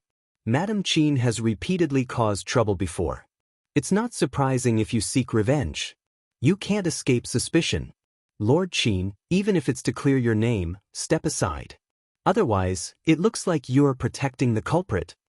The deputy prefect found himself speechless, well aware that his wife's antagonistic actions toward Shao Yunduan and Xiao Xian were glaringly apparent to everyone. If you find any errors, ads pop up, ads redirect, broken links, non-standard content, etc., please let us know reports so we can fix it as soon as possible. Chapter 1550. Assassin. Coincidentally, Xiao Xian had incurred the wrath of the deputy prefect's wife earlier in the day. However, as night fell, a shocking incident unfolded at the courier station, and the discovery of bloodstains led straight to his residence. It seemed like an open and shut case. Regardless of his protestations, denial proved futile. "Lord Qin, I have grounds to suspect you're buying time for the assassin," accused Sun Bai. "You." The magistrate, relishing the deputy prefect's discomfort, seized the opportunity, stating, "Brother Qin, let them conduct the search. How else will you explain this to Lord Shao? If they find nothing, it will vindicate you." Shao Yunduan's injury, attributed to the assassination attempt, implicated the deputy prefect. Refusing the search would not appease Shao Yunduan, and further consequences loomed, including potential loss of his official position as deputy prefect. Faced with this realization, the deputy prefect became increasingly flustered. Struggling to maintain composure, he gritted his teeth. "Fine, you may search. But if you find nothing, be prepared to answer to me." Sun Bai sneered. "Agreed. You've said it." "Bah." Madame Qian, in a panic, interjected. "Old master, we can't allow this. Why should we submit to a search? This is clearly—" "Shut up." While usually domineering, even the prefectural magistrate's wife failed to garner Madame Qian's respect. Fearful of her old master's wrath, she refrained from further objections, though simmering with internal anger. Why did it feel as though another slap to the face had been delivered? It had been challenging for her to intrude into someone else's residence for a glimpse, yet they invaded her home immediately upon arrival, even contemplating a search. The humiliation was unbearable. Her resolve now was to bide her time. When they inevitably failed to locate her, forgiveness would be out of the question. She entertained the audacious idea of compelling Lord Shao and Madame Shao to kneel and cow to her. However, Sun Bai and the others dismissed her with incredulity. Even the magistrate showed no concern for the crown prince's trusted aide. The deputy prefect couple never anticipated that, within a storeroom crammed with assorted items, a masked assailant in black would indeed leap out from a corner, engaging in a fierce altercation with Sun Bai and his comrades. The guards shouted and encircled the intruder, blocking any potential escape routes. Dumbfounded, the deputy prefect staggered and fell. "What's happening?" His wife, equally flustered, gawked at the unfolding chaos. This is impossible. It can't be. This person has no connection to us. He's merely hiding here out of panic." "Yes, that must be it." The deputy prefect's hands trembled. Initially inclined to agree with his wife, a sudden realization struck him, widening his eyes in terror. His heart pounded, and he dared not utter a word. A thought flashed. Was this orchestrated by the fourth prince? The task assigned by His Highness was so simple that even he and his wife couldn't accomplish it. The capital's trusted aides dispatched by the crown prince might be dissatisfied. Could they have orchestrated this without informing him? The world seemed to spin, and he nearly fainted from fright. Observing the fiercely battling assassin, the deputy prefect wished for escape or death, where there'd be no evidence even in demise. At least then he could deny any involvement. Though outnumbered, the lone assassin held his own against Sun Bai and the others, leaving them momentarily powerless. If you find any errors, ads pop up, ads redirect, broken links, non-standard content, etc., please let us know reports so we can fix it as soon as possible. Chapter 1551. Unable to defend the deputy prefect's conviction that the assassin was sent by the fourth prince solidified as he marveled at the assassin's formidable martial arts skills. His heart grew cold with dread. Despite the assassin's prowess, he succumbed to the onslaught from Sun Bai, Ai, and the others. Gradually losing ground, Sun Bai seized an opportunity to disable the assassin, breaking his jaw with a swift move. Subdued, the assassin was taken down. "Now for the interrogation. We can't afford any delays," Sun Bai declared with urgency. His sharp gaze shifted to the deputy prefect, still slumped on the ground. Sneering, Sun Bai remarked, "Deputy prefect, your turn." Forcing himself up with the assistance of a subordinate, the deputy prefect retorted bitterly, "I don't care whether you believe me or not. This person has nothing to do with me. I know nothing about this." His protestations fell on deaf ears. The response he received was nothing more than a cold smile. Even the magistrate regarded him with a stern and icy gaze. The deputy prefect's world darkened. The night brought the results of the interrogation. Shockingly, the deputy prefect emerged as the mastermind. The assassin had confessed to the crime found on the deputy prefect's premises. The couple's motive to target Lord Shao became evident, and the case was resolved. Ecstatic, the magistrate seized the opportunity to bring to light numerous instances of bribery, corruption, and illicit activities the deputy prefect had suppressed. collusion between officials and businessmen to exploit the market, along with the misdeeds of his family clan in the countryside, were all unearthed. The deputy prefect and his wife found themselves incarcerated, and the magistrate promptly submitted a memorial. His path to an official post seemed assured. As for the assassin, following his confession, a public act of ingesting poison led to his suicide. The body was unceremoniously tossed into an unmarked grave and concealed from view. Little did anyone know that this supposedly deceased assassin had cunningly assumed the guise of the Eastern Palace's secret guard. With Sun Bai and the others mistakenly believing they had dealt with him, it was a simple feat for him to feign his own demise. While the deputy prefect faced imprisonment and the resurrection of numerous old cases threatened his position, attention shifted away from the assassin. Lord Shao, despite being injured, insisted on adhering to established protocols, diverting scrutiny from the faux demise. The deputy prefect and his wife found themselves incarcerated, along with numerous members of the Qin family implicated in various cases. Fear pervaded, and ashen faces mirrored the collective terror. Gone was the arrogance of the deputy prefect's wife. In a matter of days, she appeared aged by a decade, her once haughty demeanor replaced by haggard despair. Confined in a grimy, disorderly intermediate prison, she had shed countless tears. Her suffering was unparalleled. In stark contrast, the prefectural magistrate's wife reveled in delight. Frequently subjected to the deputy prefect's wife's mistreatment, she relished the karmic turn of events. It was a manifestation of divine justice. Shao Yunduan foresaw that the magistrate, seizing the opportunity to vanquish a weakened foe, would exploit the exposure of the deputy prefect's transgressions. With the family's wrongdoing laid bare, even the fourth prince would abandon his support. Shao Yunduan harbored no intention of leniency for those who had harmed his wife. Qiao Xian, too, found solace in the unfolding consequences. Whether it was the fourth prince's cohorts responsible for her abduction and the attacks on her and Shao Yunduan, or their involvement in illicit activities, they would bear the weight of their actions. At this juncture, Qiao Xian's interest waned. The fate of the once arrogant deputy prefect's wife held no allure. Her concern was solely reserved for her and Shao Yunduan's well-being.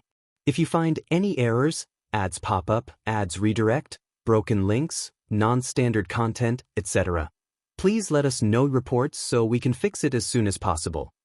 Chapter 1552. Regret. Xiao Xian anxiously awaited Shao Yunduan's return to the capital in the coming days. The prefectural magistrate's wife harbored a deep-seated resentment toward the deputy prefect's wife for her arrogance, conceit, and consistent efforts to make life difficult for others. Despite this, she couldn't resist the temptation to personally mock her. Making discreet arrangements, she orchestrated a meeting, bringing a maidservant into the prison while dressing up for the occasion. Upon seeing the prefectural magistrate's wife, the once arrogant deputy prefect's wife lost her composure. Stripped of her former haughtiness, she couldn't fathom the intentions behind the magistrate's wife's visit. Overcome with emotion, she threw herself against the bars, tears streaming down her face as she pleaded for mercy. Our old master has been wronged. He must have been unjustly accused. Sister, I implore you to inform the authorities. Plead for our release and save our old master. The prefectural magistrate's wife stood there, a quiet smile on her face. She observed the deputy prefect's wife's pitiful state and tears, experiencing a fleeting sense of satisfaction mingled with a trace of sympathy. However, this momentary compassion swiftly transformed into the realization that the deputy prefect's wife deserved her current plight. Such a person, in her view, wasn't worthy of sympathy, let alone assistance. Moreover, at this juncture, no one could come to her aid. Save your energy. The prefectural magistrate's wife spoke slowly. Do you not comprehend the gravity of your past actions, both yours and your husband's? Even if you are innocent of the attempted assassination of Lord Shao, you cannot escape the repercussions of your past deeds. The deputy prefect's wife froze, her tears ceasing. Deep down, she was acutely aware of the unsavory actions she, her husband, and their family had committed. Exposed one by one, these deeds left little room for any hope of redemption. Why was she still pleading with the woman standing before her? Yes. How had she overlooked it? The scheming woman had undoubtedly come to revel in her humiliation, hadn't she? Are you satisfied? The deputy prefect's wife shot a fierce glare at the prefectural magistrate's wife with her red and swollen eyes. She clenched her teeth, her expression fierce. You must be thrilled to witness me in this sorry state. I knew you didn't visit out of kindness. Ha, you're here to revel and mock me. Wretch. What pride do you have left? Just wait. Who doesn't get their feet wet when crossing a river? Will your magistrate remain untainted and blameless? One day, I'll meet the same fate and you'll be in my shoes. Just wait. Shut up. The prefectural magistrate's wife felt a twinge of unease. As an official, everyone dreaded such ominous words. They were considered more than just harsh, they were considered malevolent. You truly never change. As the saying goes, a virtuous wife avoids conflict. It's no wonder your old master has met this fate. Ours, an advanced scholar on 2 lists, possesses a virtuous character and innocence. He would never engage in sordid affairs. You've reminded me. In the future, I'll assure our old master that he'll emerge unscathed. Sadly, you won't be around to witness it. Do you realize your worth? How dare you provoke Lord Shao? You've earned this fate. Speaking of which, Lord Shao and Madame Shao are truly our lucky stars. Once they arrive, won't I get the chance to fully vent my frustration? Stay here, continue your tirade if you wish. This is all that's left for you. The prefectural magistrate's wife sneered and waited for the maidservant to depart. If you find any errors, ads pop up, ads redirect, broken links, non-standard content, etc., please let us know reports so we can fix it as soon as possible. Chapter 1553. Returning to the capital, the impact of the revelation struck the deputy prefect's wife like a lightning bolt. Her body went limp, and she slid down weakly, seated on the ground as she covered her face in tears. It dawned on her, if she hadn't received the news from the 4th prince and incessantly picked fights with Shao Yunduan and Xiao Xian, none of this would have unfolded. Regret consumed her. If only she hadn't provoked them, none of this would have transpired. So, why did she provoke them? Now, in their pitiful state, even daring to mention the 4th prince was beyond their reckoning. They couldn't dare to mention him. To utter his name might hasten their demise. A few days later, Shao Yunduan's injury was no longer a hindrance. He only needed to recuperate during the journey, so they set off again. Jingrong also appeared en route to the capital, deciding to travel alongside Shao Yunduan and the others. News of Shao Yunduan's supposed assassination reached the capital, enraging the crown prince. He issued orders for magistrates to ensure Shao Yunduan's careful escort, even echoing the emperor's sentiments. With the addition of the eldest son of the Xie family, the journey became significantly safer. As long as the princes weren't foolish, they wouldn't continue their assaults after the emperor's proclamation. Doing so would disrespect the emperor, and given the emperor's character, a thorough investigation would follow, leaving the princes with no escape. Moreover, the emperor required no concrete evidence. A mere suspicion sufficed to bring consequences upon the princes. The 4th prince seethed with anger but had no choice but to swallow it. The proposal to appoint Shao Yunduan as the envoy wasn't merely to send him away from the capital, it was a plan to eliminate him during his departure. Unanticipated was his wife's insistence on accompanying him. Nevertheless, it served his purpose, let the couple live and die together, becoming a spectral pair in the netherworld. On the journey, he dared not take any rash actions. If he inadvertently harmed the Prince of Qingdi and jeopardized the marriage alliance, he wouldn't be able to bear the consequences. Shao Yunduan and the others were well aware of this, so they took no extra precautions along the way. The 4th prince, on the return trip, had anticipated eliminating Shao Yunduan and Xiao Xian before reaching the West Pass, but he faced total defeat. He even went to great lengths, spending considerable sums to bribe a notorious group of bandits outside the Northern Territory. Unexpectedly, General Longhu intervened, thwarting his plans at the brink of success. Having bribed the deputy prefect of Zhou, who was under his influence, he directed the deputy prefect to set up a trap in collaboration with his accomplices. The aim was to bypass Xiao Yunduan and seize Xiao Xian. Unlike Xiao Yunduan, Xiao Xian was not as heavily guarded. With meticulous planning and catching her off guard, the fourth prince believed success was within reach. Once in his custody, he had no intentions of surrendering her easily. He planned to keep her under house arrest in an undisclosed location. However, he would instruct her to write periodic letters to Xiao Yunduan, demonstrating her continued existence, with the crown prince being kept informed. All of these machinations would be conducted in utmost secrecy, leaving no visible traces of evidence. His goal was to test whether the crown prince would still place trust in Xiao Yunduan and elevate him to a significant position once Xiao Xian was in the fourth prince's grasp. Unlikely. This, to him, was the essence of revenge. If you find any errors, ads pop up, ads redirect, broken links, non-standard content, etc., please let us know reports so we can fix it as soon as possible. Chapter 1554. Forced away, he wanted to witness Lord Shao's choice, the man who had always professed deep love for his first wife. To his surprise, the person had already been successfully captured. Before the news could reach the capital, she was silently rescued. Furthermore, the 6 people he dispatched to oversee her all met unnatural deaths, leaving no traces of their corpses, only torn clothes, bones, and hair, possibly consumed by wild beasts. This revelation left the fourth prince shocked, angry, and bewildered. Could the other party be an immortal, capable of foresight? How else could they swiftly locate his men and save Xiao Xian?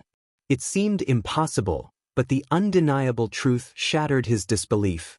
Realizing he had almost no chance for another attack, and with their vigilant stance increasing, the group was just days away from reaching the capital. Unexpectedly, Xiao Yunduan sought revenge on his behalf. He ruthlessly dealt with the deputy prefect of Zhou, rendering him beyond salvation, a discarded pawn. Xiao Yunduan, supposedly assassinated, must have staged the event. The fourth prince failed to react in time, forced to witness his rival's success. Now, he had to strategize for the aftermath. He knew this incident would undoubtedly enrage the crown prince. How could he divert the crown prince's attention and dissuade further investigation? He had his work cut out for him. In early October, Xiao Xian and Xiao Yunduan finally returned to the capital. When they left, it was chilly in spring. Upon their return, the croplands were bare, having already endured the autumn harvest. Songshe and Qingyan welcomed them joyfully. Coincidentally, Zhao Shu was also in the capital, joining in the warm reception with Songshe and Qingyan. When Xiao Yunduan laid eyes on Zhao Shu, memories of the incident involving him and Tao Tao flooded his mind. However, with more pressing matters at hand, he decided to set aside that issue for the time being.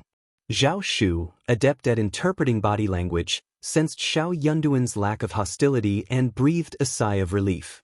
Emboldened, he shamelessly roamed around the Shao residence, treating it as if it were his own. Qiao Wei was swiftly picked up by County Magistrate Qiao upon her return to the capital.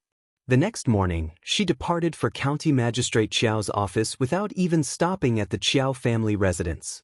During her journey, Xiao Yunduan sent a letter to County Magistrate Qiao, employing both persuasive and firm language. However, the outcome was far from favorable. Fearing the consequences, County Magistrate Qiao contemplated dispatching someone to the capital to retrieve Qiao Wei. Upon learning that the noble lady had invited Qiao Wei to stay, and sensing potential trouble brewing, County Magistrate Qiao regretted his decision. If he had known, he would have never allowed her to stay. Upon receiving the report, Xiao Yunduan seized the opportunity to meet Old Master Qiao in secret. Without mincing words, he urged the elderly man to leave the capital with the entire Qiao family and return to their hometown. Old Master Qiao, irate and ready to argue, sneered in response. Xiao Yunduan countered, "Feel free to try, but be prepared to forfeit your official position and your nephew's future. If you find any errors, ads pop up, ads redirect, broken links, non-standard content, etc., please let us know reports so we can fix it as soon as possible." Chapter 1555. Forced. Do you believe the Qiao family has plunged into a state of decline? Allow me to elucidate what it truly means to be in such a predicament. The entire household subsists on porridge, struggling to procure enough clothing to adequately cover their bodies. Care to experience it for yourself? Old Master Qiao berated indignantly. Who do you think you are? You're attempting to intimidate me.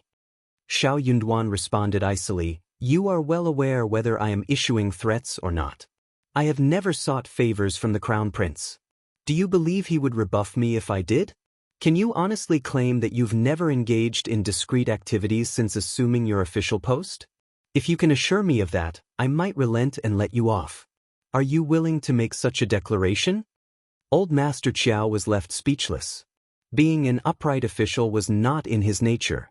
How could he possibly make such a bold assertion? While he refrained from being openly arrogant in the capital, he had certainly mistreated those beneath him. Undoubtedly, he had accepted bribes.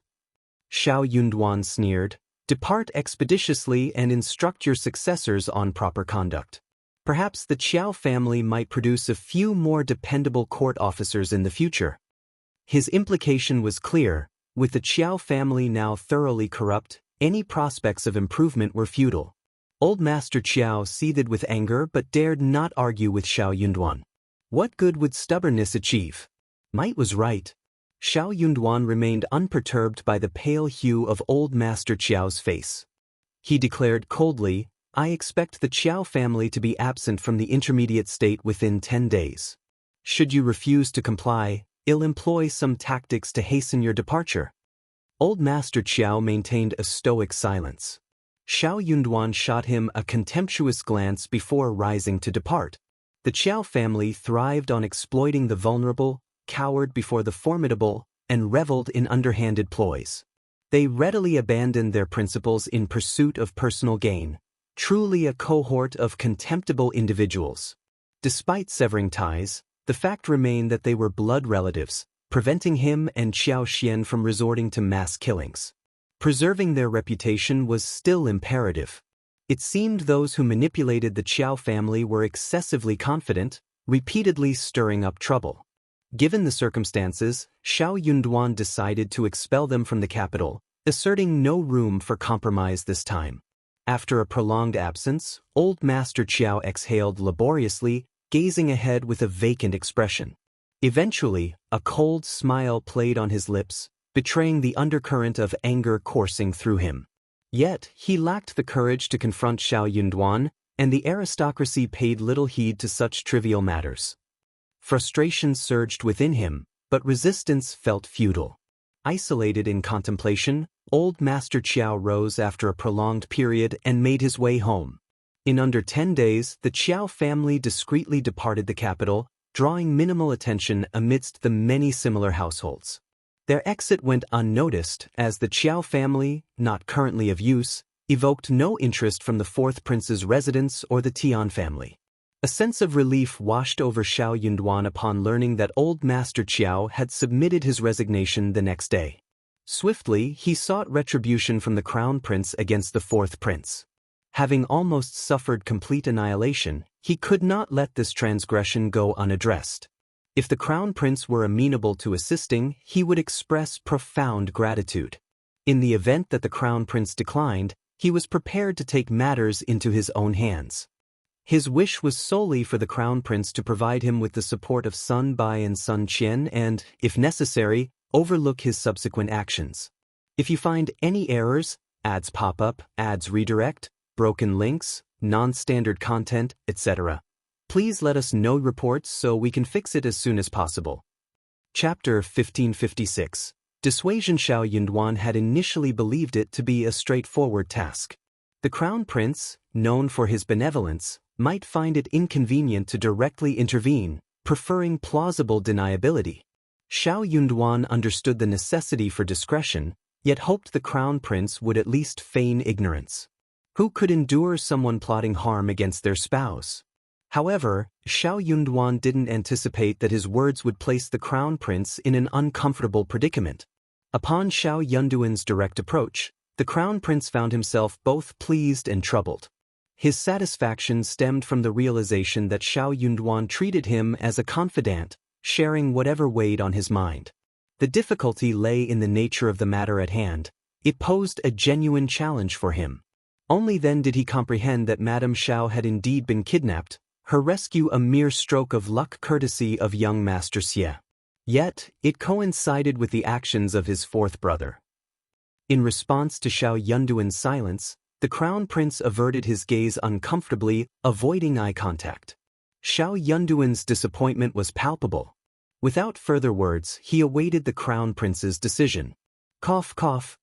The Crown Prince, feeling increasingly uneasy, cleared his throat and looked away, evading direct confrontation.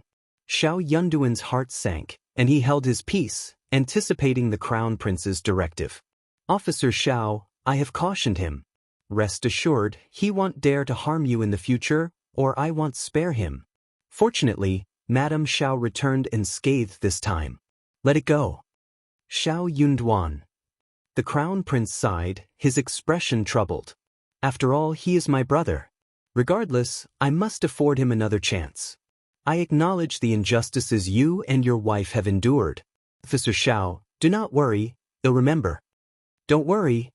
Shao Yunduan sneered inwardly, clenching his fists in disappointment. The Crown Prince's apparent coldness and selfishness took him by surprise. It became evident that the individual facing trouble was not someone within the Crown Prince's inner circle, and his reaction was nonchalant. Crown Prince, my intention was not to burden you. I simply thought it necessary to inform you.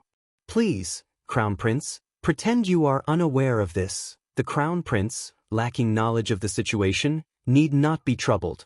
Shao Yunduan demonstrated understanding and consideration for the Crown Prince.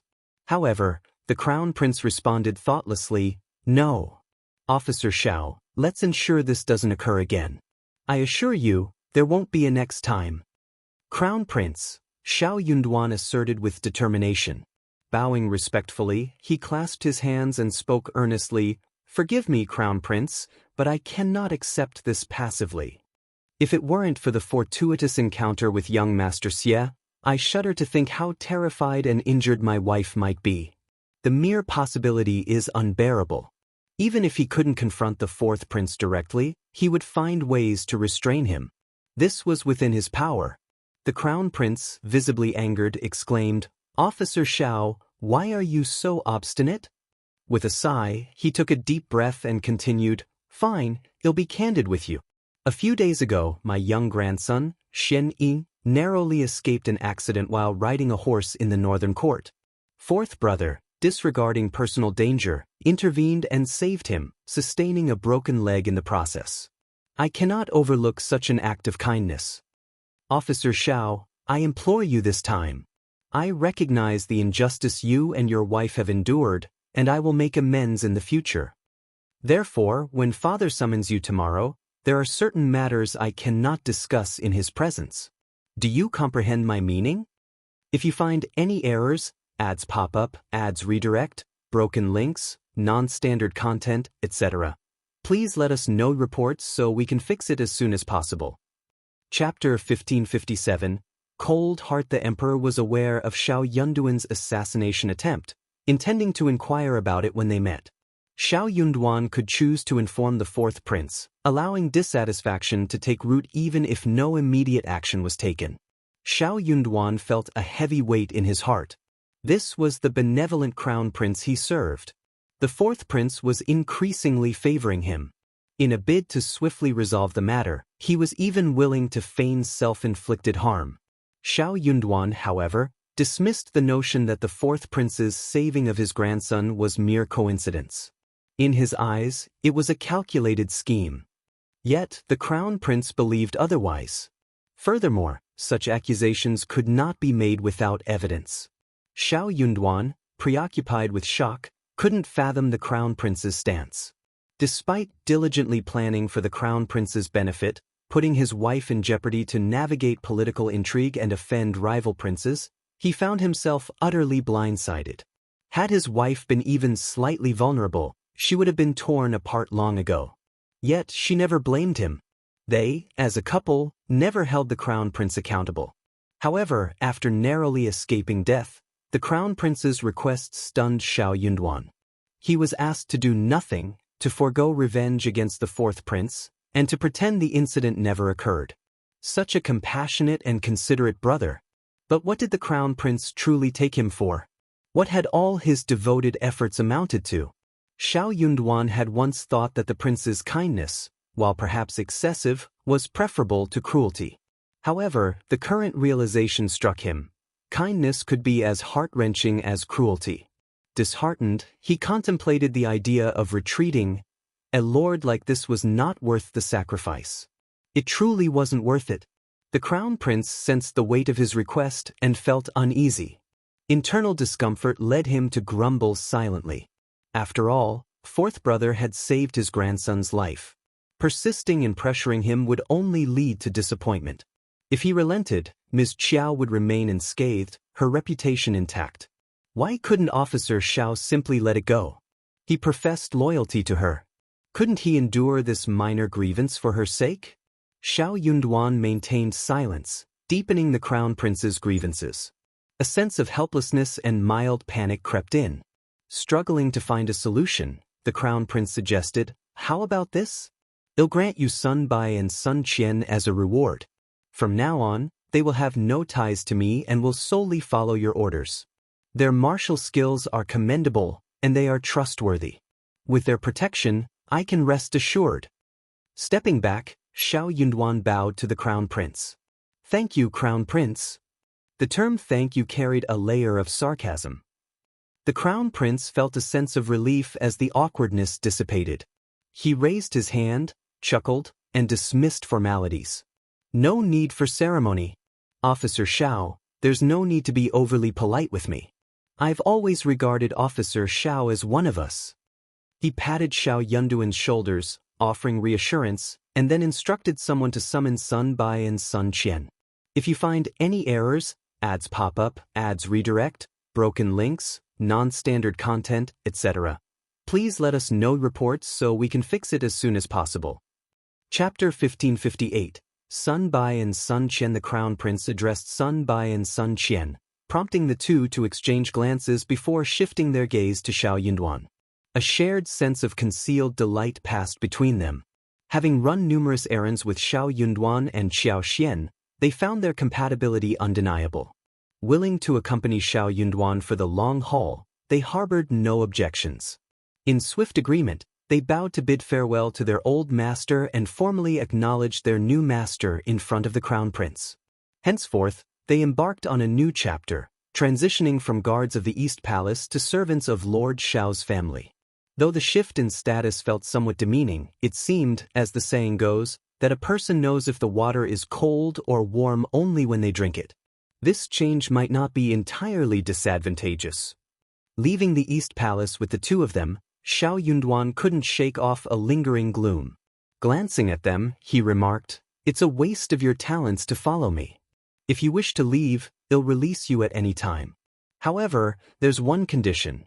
Whether you stay or depart, you mustn't conspire against me or disappoint me in any way." Bai and Sun Qian promptly conveyed their sentiments. "My lord, please don't say that. I've always admired you. Staying by your side and working with you is an honor. I won't regret it, nor will I leave." "The same goes for me." Shao Yunduan smiled. "All right, let's proceed. I trust you, and I hope you won't let me down, just as I won't let you suffer." "Okay, Lord." "Lord, your kindness overwhelms us." Bai and Sun Qian harbored no reluctance in leaving the East Palace.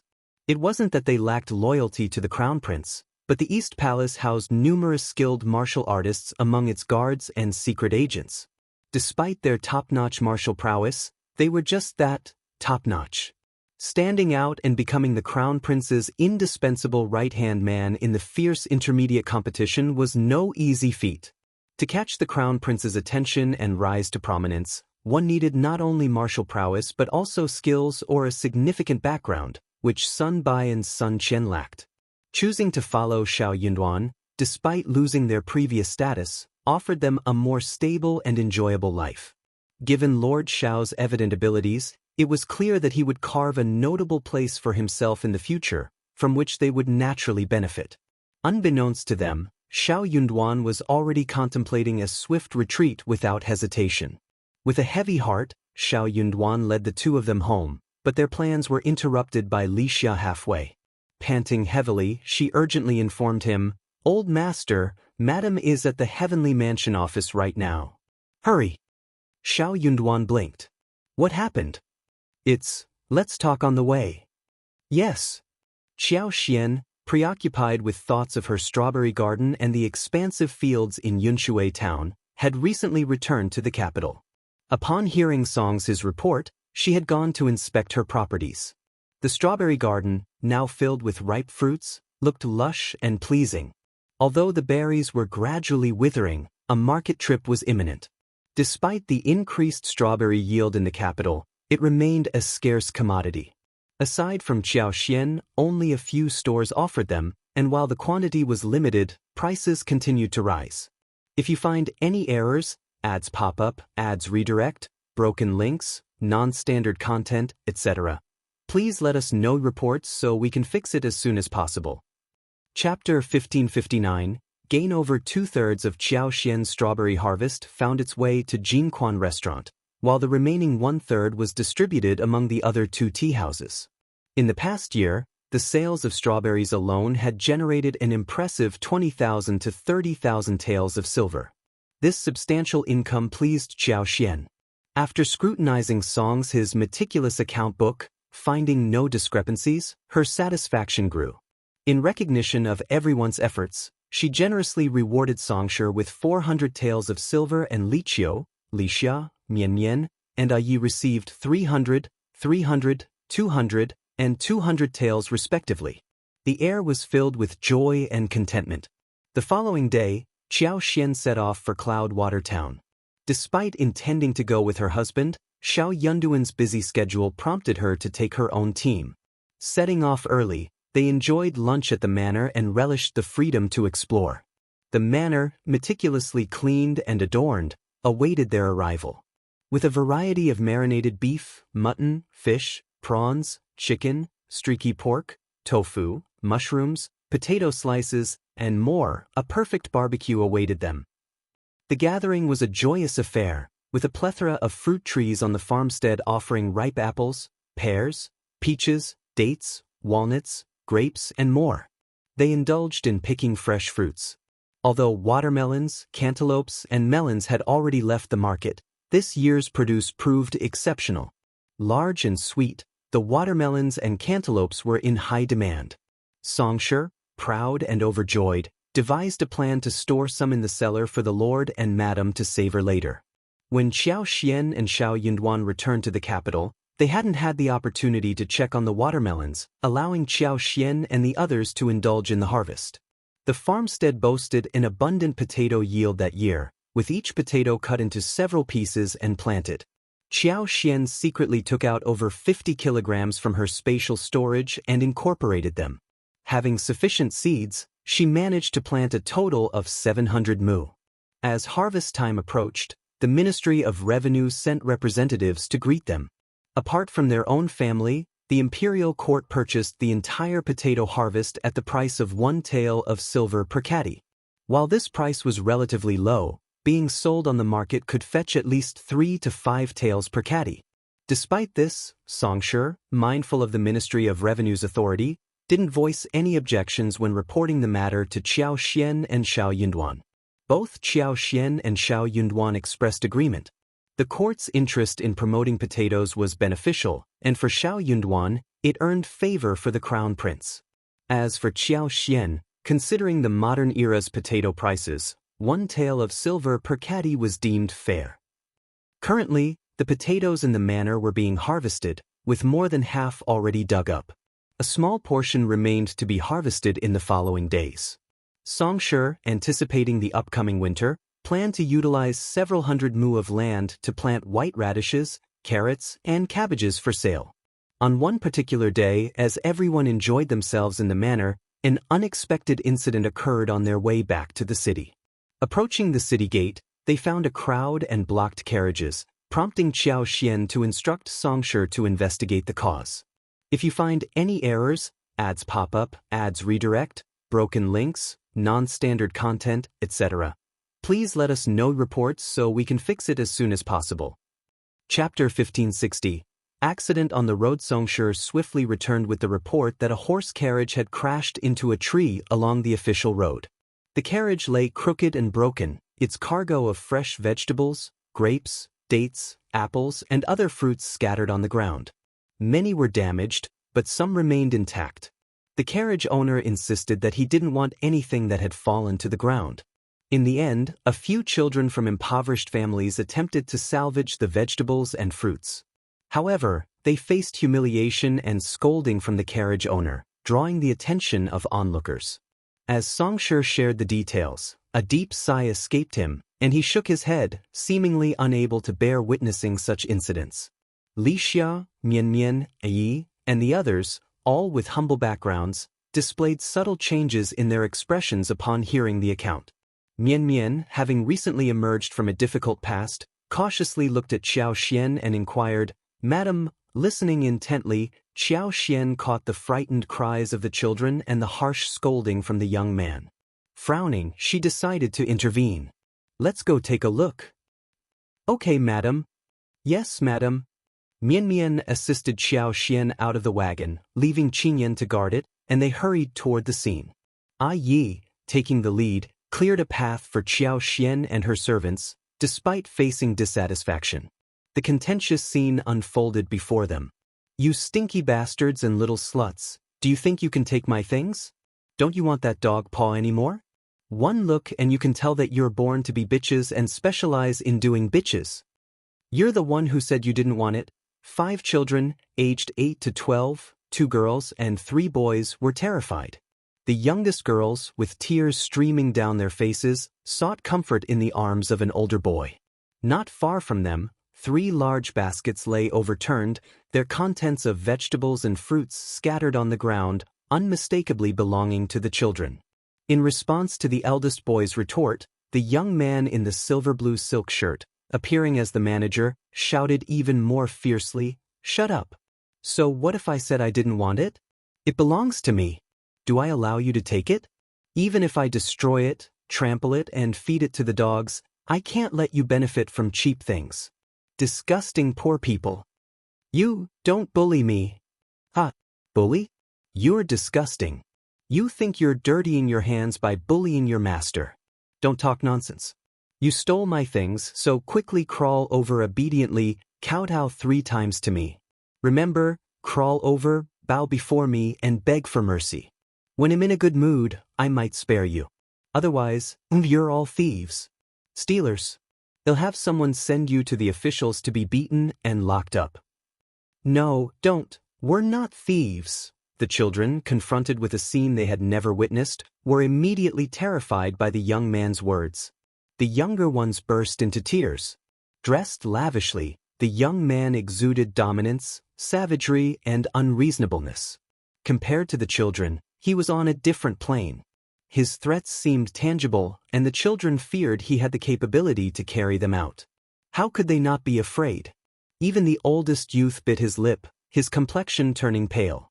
If you find any errors, ads pop up, ads redirect, broken links, non-standard content, etc., please let us know reports so we can fix it as soon as possible. Chapter 1561. Attack. The well-dressed young man reveled in his self-importance, placing his hands on his hips and laughing triumphantly. When he cast his gaze downward at the distressed individuals, his expression turned fierce again. "Little brats, what are you waiting for? Hurry up and crawl over to kowtow and apologize to me. Do you really want to go to the government office and end up beaten in jail?" He continued his barrage of curses, hurling insults like, "poor bastard," and "bitch," his mouth filled with obscenities. His lackeys, henchmen, and lapdogs crossed their arms, adopting a mocking stance. As expected, master and servant alike were brimming with profanities. The onlooking commoners, though disheartened, dared only to whisper and discuss softly. None had the courage to stand up and address the injustice.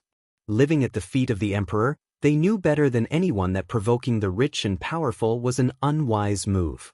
Unable to tolerate the situation any longer, Xiao Xian instructed Yi, Songsher, and Li Xia, "Help those kids up and comfort them." "Okay, madam." They eagerly awaited Xiao Xian's command and stepped forward. Unfazed by fear, they were determined.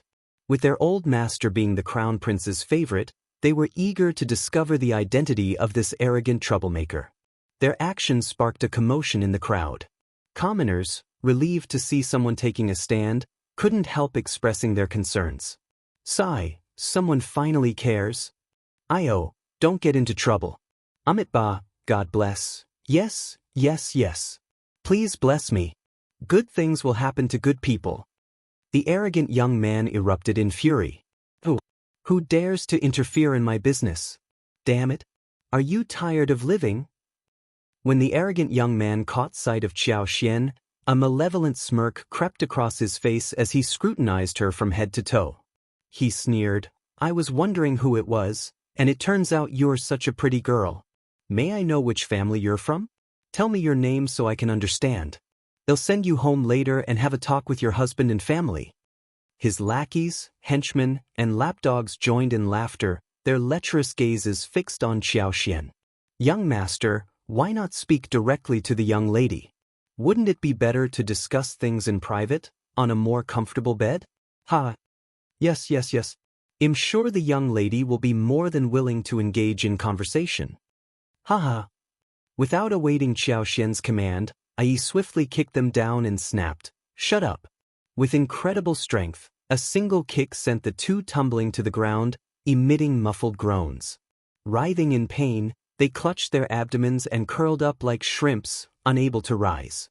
Ai knew the boundaries under the emperor's rule and deliberately held back, preventing the two from suffering further. Otherwise, their predicament would have been even more severe. Silence enveloped the surroundings as onlookers stared in disbelief. Eyes widened and mouths agape, they stood frozen like chickens. The insolent young man's lackeys, henchmen, and lapdogs instinctively retreated, anticipating a confrontation. Turning pale, the arrogant young man sneered as he pointed at Xiao Xian. How dare you touch my men? Tell me your name. Xiao Xian responded with a sneer of her own. I don't need to disclose my name when witnessing injustice. Besides, you're not worth knowing. You. What about me? I'm already flattering you by calling you a scumbag. A person like you isn't fit to associate with humans. You're worse than pigs and dogs. If you find any errors, ads pop up, ads redirect, broken links, non-standard content, etc., please let us know reports so we can fix it as soon as possible. Chapter 1562, Insolence, You, There. The arrogant young man's anger escalated as he shot a fierce glare at Xiao Xian. Had he not been wary of he might have commanded his remaining 3 lackeys to charge forward. His foresight, however, prevented him from underestimating Ai's strength. They'll settle this today. Just you wait, he declared with hostility. Xiao Xian sneered in response. All right, I'll wait. While the insolent young man dispatched the servants to fetch the carriage, he continued his confrontation with Xiao Xian. I won't waste my time with you, fool. You dare to strike my men? Go to the Heavenly Mansion office and explain yourself. If you refuse, don't expect a peaceful departure. I doubt you can intimidate me, Xiao Xian retorted. Her confusion deepened. This man defied the typical behavior of a wealthy playboy, refraining from boasting about himself. Yet, his arrogance suggested a deep connection to Heavenly Mansion, as if it were a family enterprise. Xiao Xian speculated silently that he might be a privileged scion concealing his identity. If so, he must have a powerful backing. If not, there was no reason for concern. The Upper Heavenly Mansion's government office? Perfect.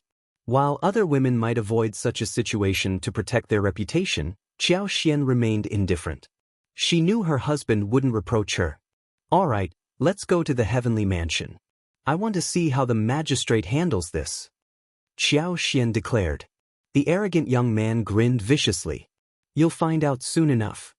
He vowed that regardless of the family's status, if they dared to pose challenges, he would take severe action.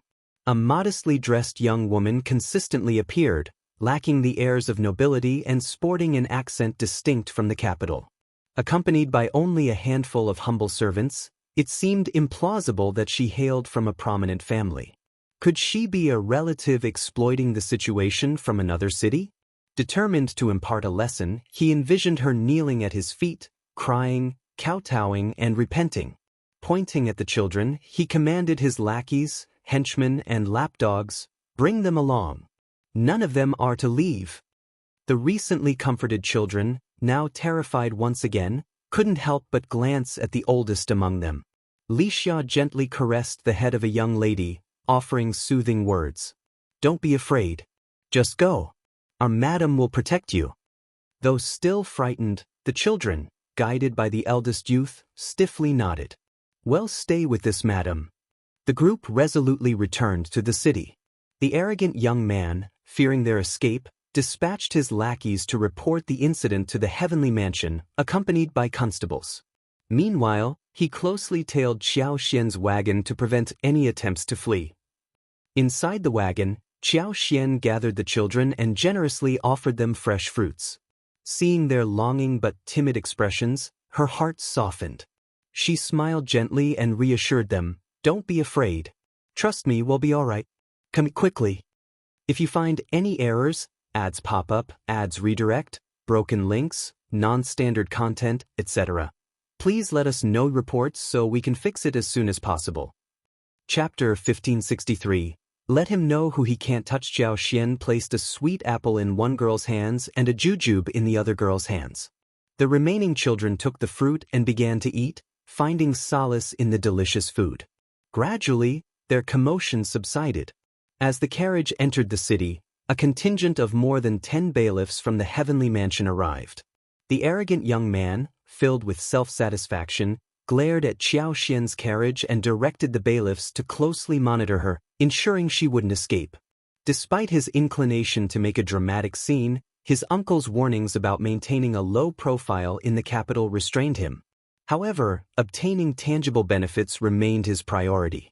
He wouldn't allow Xiao Xian to feel at ease. If not for his uncle's advice, he would have ordered the bailiffs to forcefully bring her and her servants down from the carriage, tie them up, and parade them through the streets. But patience was key. Once they reached the heavenly mansion's government office, ample opportunities would present themselves. The audacious insult in public would not go unanswered.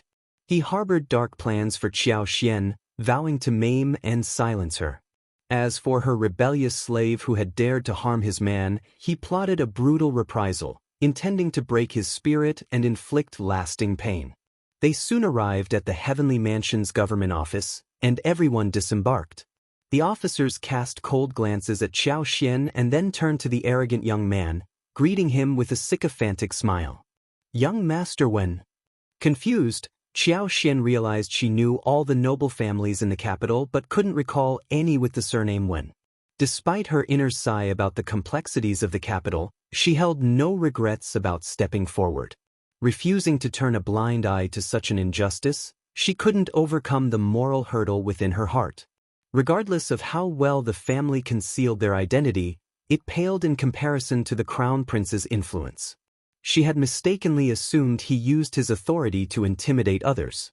"I'm just a woman and may not understand everything. Can I send the maidservant to fetch my husband?"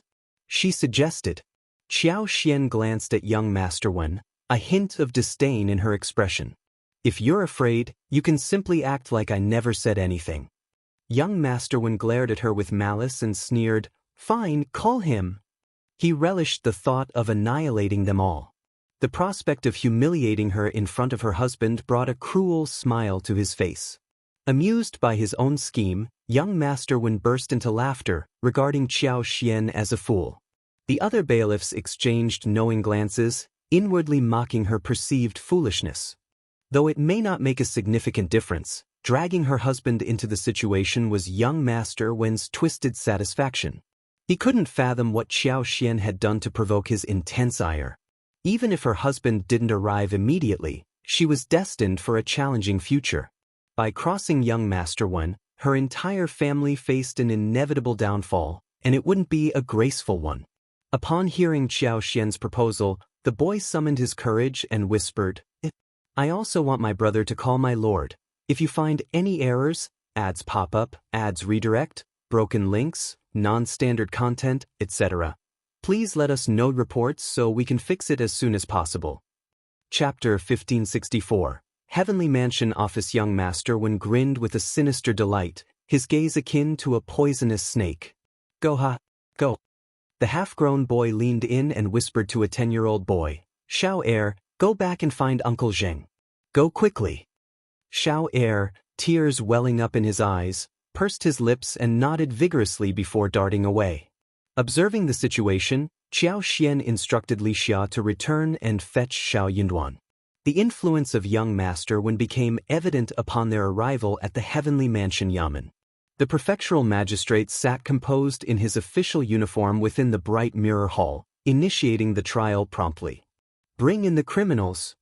The shocking hall would resounded heavily on the ground, and the prefectural magistrate asserted with authority.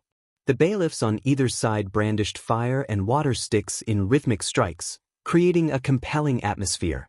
For someone with a weak constitution or a modest background, the scene could induce fear and trembling. Frowning slightly, Qiao Xian comforted the trembling shoulders of the two girls. Don't be afraid. The prefectural magistrate sternly demanded. Who are you? Kneel down. Proudly, young Master Wen addressed Lord Qin, claiming, Lord Qin, these individuals obstructed the road and attempted robbery. They deliberately caused a disturbance, shocking my carriage. You're spouting nonsense. It's all. Let him speak. Before Lord Qin could intervene, Qiao Xian halted the young man named Lu Fu. Don't utter a word. Enduring his anger, Lu Fu nodded stiffly and turned his face away.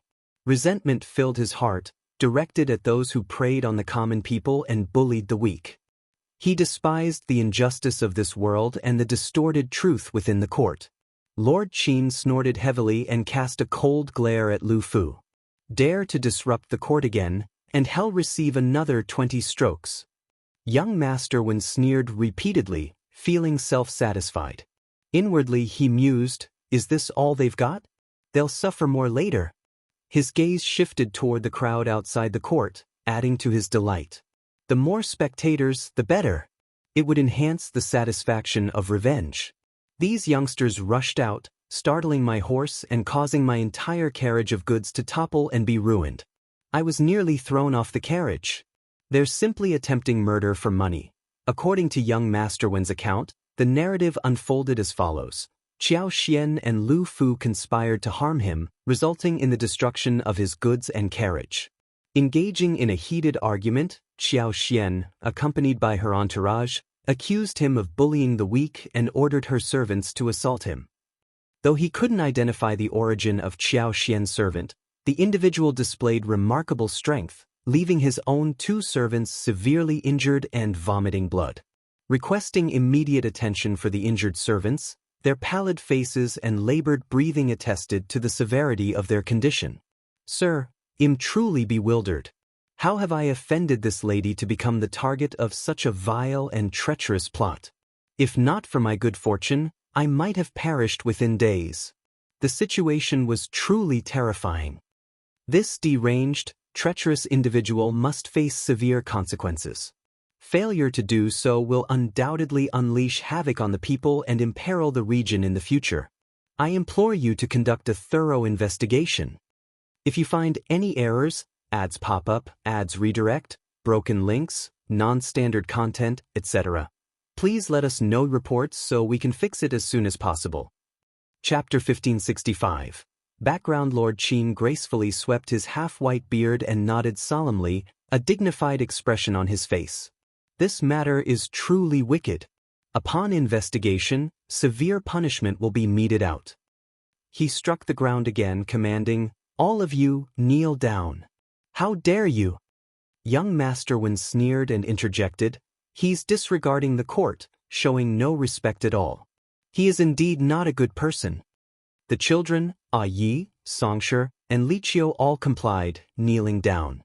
Qiao Xian, however, spoke calmly, Lord Qin, when my husband arrives, you can ask me to kneel again. If I kneel now, I'm afraid Lord Qin won't accept it. Moreover, this person didn't kneel either, right?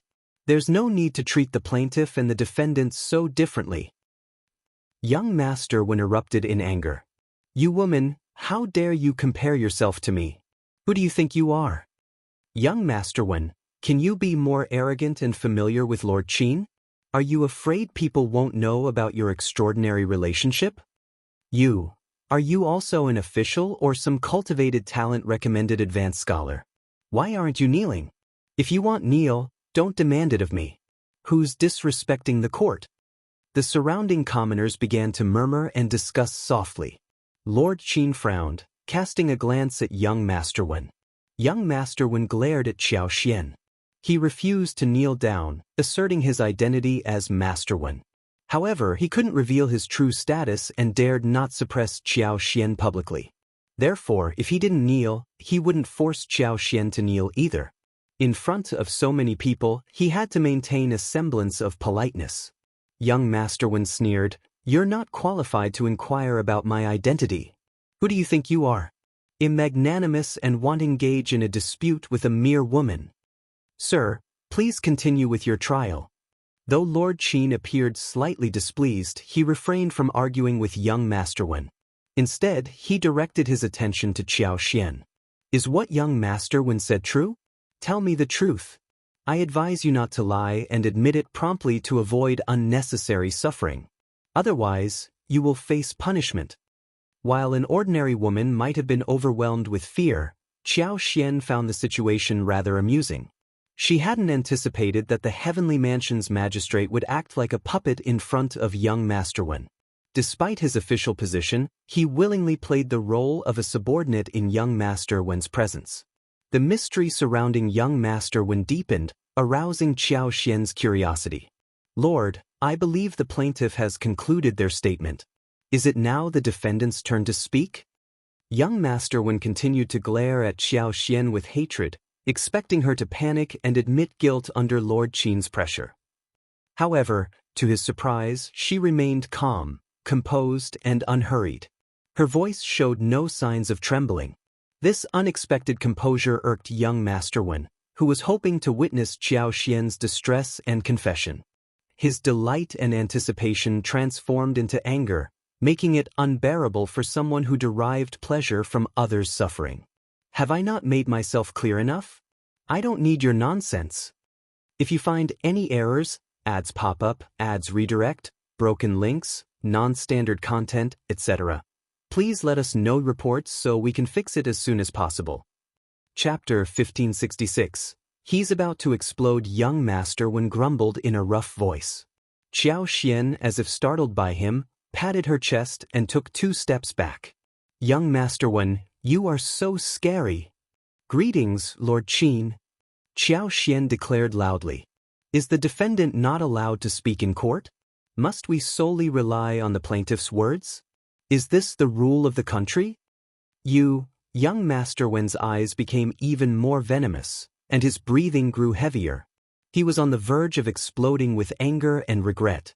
Had he known that dealing with Xiao Xian would be this challenging and bold, he wouldn't have rushed into investigating the case. Instead, he should have let Lord Qin send her to jail first to teach her a lesson before bringing her to court. He wanted to see if she would still dare to be stubborn. His desire to vent his anger had backfired. Meanwhile, Lord Qin hadn't anticipated Xiao Xian's resilience. She posed a tricky question, and with a multitude of spectators outside the court, he didn't dare to make any rash decisions. Otherwise, he risked facing impeachment the next day. Despite this, Lord Qin remained stern, staring at Xiao Xian with a cold expression. "Nonsense. You are a woman. Refrain from speaking if you don't understand anything. The law is equal for all citizens of the empire. Speak your mind." "Thank you for clarifying, Lord. May the plaintiff refrain from interrupting when we speak? Such interruptions would also disturb the court, wouldn't they?" Young Master Wen, nearly falling backward from anger, sneered and retorted, "You have a clever plan. Do you think I'll let you frame me? Wuxia world. Cite Wuxia world. Said, the innocent are innocent. If you're dissatisfied, you can present your case afterward. We didn't disrupt you when you spoke earlier. But are you afraid that we'll reveal the truth?" "Shut up." Young Master Wen cursed. "Outrageous, ahem." Lord Qin interrupted him. Ms. Qiao, if you have something to say, say it. But beware, you can't say whatever you please. Think carefully before speaking. If I discover that you lied, severe punishment awaits. Yes, my lord. I would not dare to lie, even if I had 10 guts. I will speak the truth, Xiao Xian calmly replied, continuing her earlier statement. My lord, please permit me to speak, and the plaintiff must not obstruct me. Young master Wen seethed in frustration. Lord Qin, equally irritated, stared at Xiao Xian for a while before coldly uttering, "Fine." "Thank you, my lord." Xiao Xian acknowledged. Turning to young master Wen, she continued, "Did you hear that? I suggest you take the lord's words seriously." Young master Wen shot her a fierce and venomous glare. Speaking gently to Lu Fu, Xiao Xian said, "Fu, you are involved in this matter. Tell us the truth, don't embellish, don't withhold anything. Rest assured, the Lord will make a fair judgment in court." As Lu Fu met Xiao Xian's gaze, his initially angry and anxious heart gradually calmed. He nodded, took a deep breath, kowtowed, and began to recount the story loudly. Chapter 1567. Who is more trustworthy? The few of them hailed from impoverished families, with Shao Li and Qing Lian still being orphans, making their lives exceedingly challenging. On that day, with the intention of foraging for wild fruits in the suburban mountains and perhaps unearthing some yams, they unexpectedly stumbled upon young Master Wen's carriage, shattered and with the precious vegetables strewn on the ground. Witnessing young Master Wen and his horse trampling over the valuable produce pained their hearts. Seeking clarification, they approached him to inquire if he still desired the items. Although young Master Wen declined, they picked up the scattered vegetables. In response, he accused them, subjecting them to verbal abuse, humiliation, and fabricated charges. He went as far as forcing them to kneel, kowtow, and apologize. Just then, Madame Qiao intervened. Lu Fu's heart seethed with rage, and every word he uttered dripped with resentment. Those who listened were stunned. In the court, young Master Wen's actions were apparent. Although he didn't explicitly showcase his proximity to the governor, it was evident that he held a significant position. Criticizing Xiao Xian without facing reprimand from the magistrate hinted at his importance. Contrastingly, Xiao Xian, a woman, and the children, dressed in worn and patched clothes, appeared timid and pale. The two young girls wanted to cry but dared not. They continuously wiped their eyes, now red and swollen. It was challenging to believe that such individuals possessed the capacity to scheme against young Master Wen, who in turn seemed far from innocent. Yet, Xiao Xian and Lu Fu's narrative carried more weight, convincing the onlookers that it held the truth. During Xiao Xian and Lu Fu's testimonies, young Master Wen frequently interrupted. Unyielding to his interruptions, Xiao Xian mockingly questioned whether he took Lord Qin of Heavenly Mansion seriously. Young Master Wen's anger escalated to the point where his eyes nearly bulged out. After Lu Fu concluded his account, Xiao Xian chimed in. Once they finished, young Master Wen erupted in anger. Sophistry. It's all sophistry. You snakes and rats are colluding. Lord Qin, I speak the truth. I can produce a witness to testify. If you doubt me, summon the witness to court. Wuxia world. Sight, humph. He glared at Xiao Xian, Lu Fu, and the others. I knew you were sly and cunning, and I was prepared for it. I've brought several witnesses. My lord, you'll see when you question them. Lu Fu, incensed, retorted, You're the one spouting nonsense. Every word we spoke is true. Those so-called witnesses you found must have been bribed by you. What a joke. Young Master Wen relished seeing Lu Fu angry. He lifted his chin, wearing an arrogant expression that conveyed, even if you can't endure it, Lord Qin believes it'll enrage you to death. It was utterly loathsome. The witness I found is indeed a legitimate witness. What's wrong with Lord Qin's initial judgment? Who are you to question it? Heh, I sense your fear and panic. That's why you're the first to slander me. Regrettably, Lord Qin is astute and sagacious. A shady character like you thinks you can manipulate Lord Qin with this? Dream on. Chapter 1568. Subtle change, you, all of you. Lu Fu's heart was filled with grief and despair. The words uttered against them were absurd and baseless, a clear attempt at slander and framing. Ironically, he found himself at a loss for words to counter these accusations.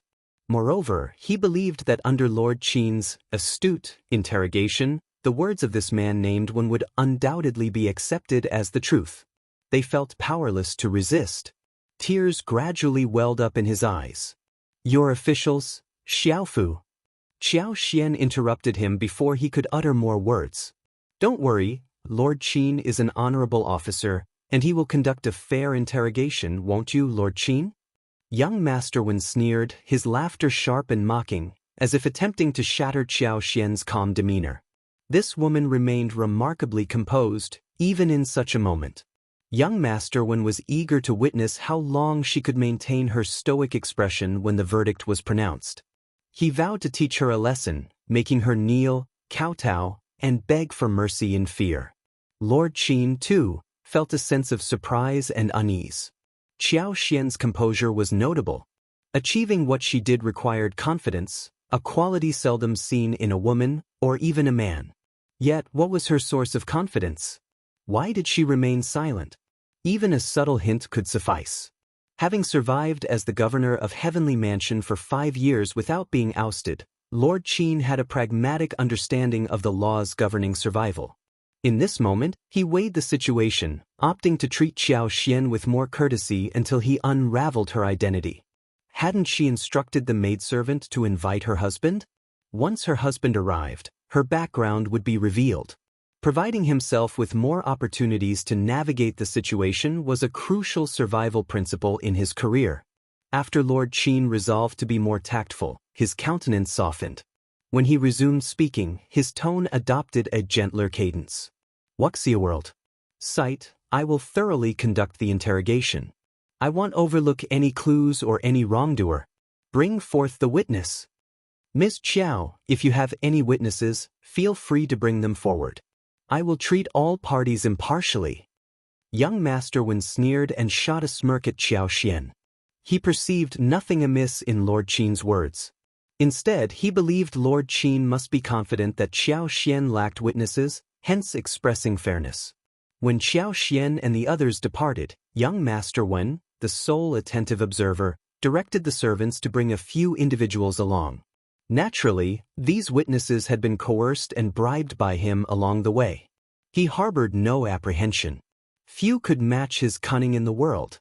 Xiao Xian detected the shift in Lord Qin's tone and gazed at him in astonishment. Their eyes met, and Lord Qin's gaze appeared gentle, a stark contrast to the feigned coldness. Xiao Xian gleaned a sense of the situation, surprised yet realizing that the individual overseeing Heavenly Mansion in the capital was no ordinary person. Though uncertain about the reason for the sudden change in attitude, she welcomed it. It offered her a moment of respite. Chapter 1569. The so-called witness. Thank you, Almighty. Please, prioritize the interrogation of young Master Wen's witnesses. Shortly after, 5 witnesses were ushered forward. Some among them appeared visibly anxious and uneasy, instinctively shuffling and attempting to retreat. Lord Qin, displeased, struck a wooden stick and reprimanded them. Only then did they stiffen, immobilized by fear. Lord Qin's countenance remained stern and unwavering as he began the interrogation. Observing the proceedings with keen interest, Xiao Xian found the unfolding events entirely expected. If young Master Wen's chosen witnesses did not testify in his favor, who else would? A self-testimony? Unless he were possessed by a ghost. Xiao Xian couldn't help but sigh with a hint of emotion. Regardless of young Master Wen's background, he seemed destined to face insurmountable odds.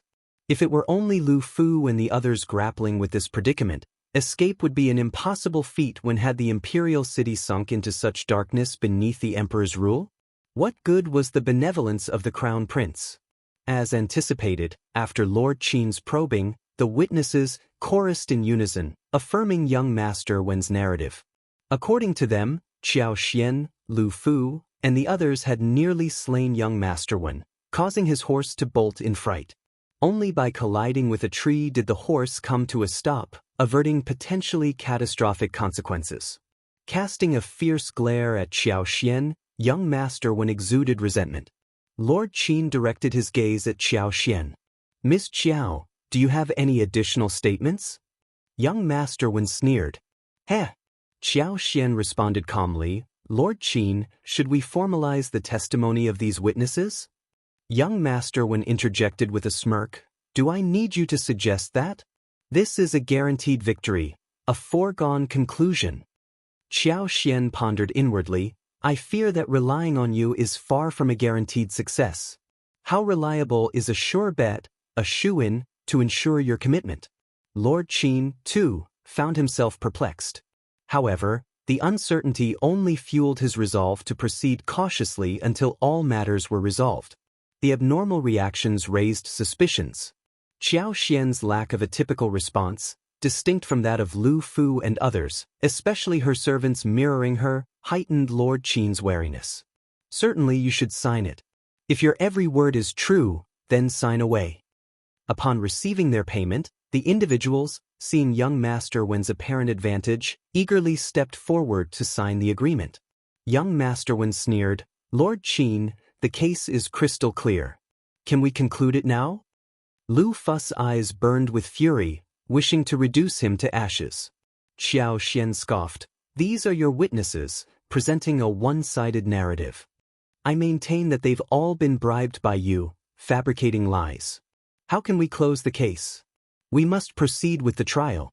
Young Master Wen, arrogantly smiling, retorted, And who do you think you are? Likely just suffering from hysteria, right? Your opinions carry no weight in this court. Xiao Xian shot back. This isn't a domain where one person's words hold sway. You, Lord, Miss Xiao's husband is here, seeking permission to enter the court. At that moment, a bailiff entered to deliver the news. Having awaited this moment, young Master Wen's eyes lit up, impatience evident. Bring him in already. I thought he'd turn into a chicken. Pet. Lord Qin, unruffled, nodded at the bailiff. Bring him in. Very well, Lord. If you find any errors, ads pop up, ads redirect, broken links, non-standard content, etc., please let us know reports so we can fix it as soon as possible.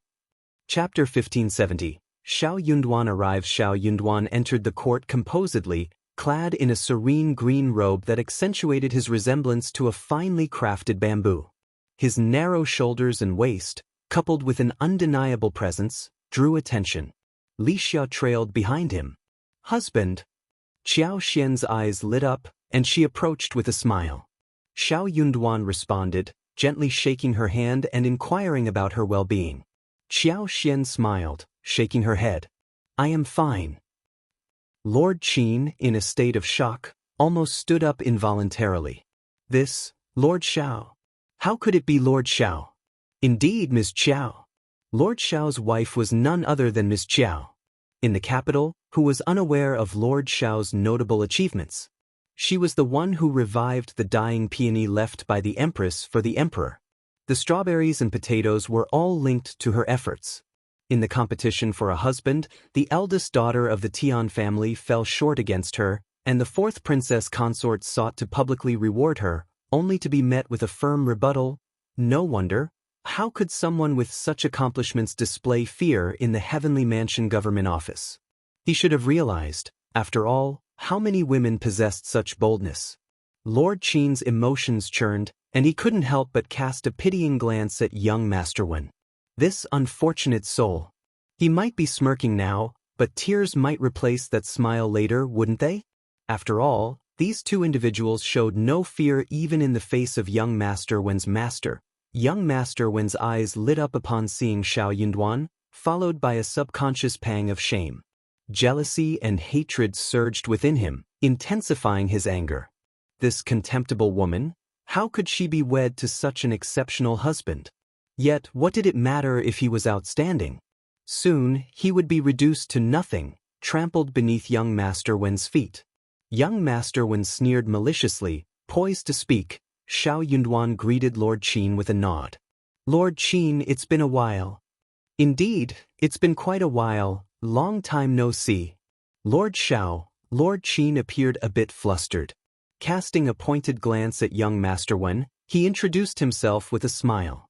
Young Master Wen, perhaps we haven't met. Allow me to enlighten you. I am Shao Yunduan, the top scorer of the last spring quarter exam and currently serving as a minister in the Ministry of Revenue. I've just escorted Princess Shuangfu back to the capital as a marriage envoy. And you are? Young Master Wen stood there with wide-open eyes, staring blankly at Shao Yunduan. The crowd erupted. What? This is the top scorer. The top scorer is so handsome. No wonder the eldest daughter of the Tian family can't forget him. Lord Shao is a true gentleman, and Madame Shao is no different. She's composed and dignified, and her words in court earlier carried weight. I believe her. I also trust that Madame Shao wouldn't lie. She's so compassionate. These poor children deserve our sympathy. Shao Yunduan spoke up. I've been here for a while, and since Lord Qin is conducting an investigation, I'm not here to interrupt. I've heard about the situation. Young Master Wen, are you speaking the truth? And these witnesses, Shao Yunduan glanced at them and sneered, are they telling the truth? Young Master Wen's legs quivered, and he stumbled to the ground unsteadily. His face turned pale, and he trembled uncontrollably. He certainly wanted to defend himself, but would it prove effective?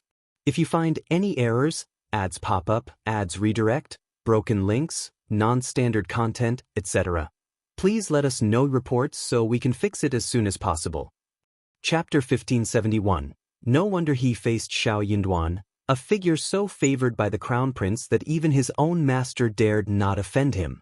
If Lord Qin were to lend his support, turning the case into a guaranteed victory, all issues would be resolved. It seemed like a foolproof plan. But could Shao Yunduan permit such a turn of events? The testimony from these witnesses alone would likely not withstand detailed scrutiny. Delving into specifics could expose significant flaws, not to mention the potential unraveling of other aspects of the case. No wonder Ms. Qiao displayed such arrogance. It all made sense now. Young Master Wen was filled with regret, wishing fervently to turn back time before sealing his fate. Lord, a man claiming to be young Master Wen's uncle is present. He says. Upon hearing this, young Master Wen clung to the announcement like a drowning person grasping at a straw. Overjoyed, he couldn't contain himself, urging, Really? That's fantastic. Hurry, bring my uncle in.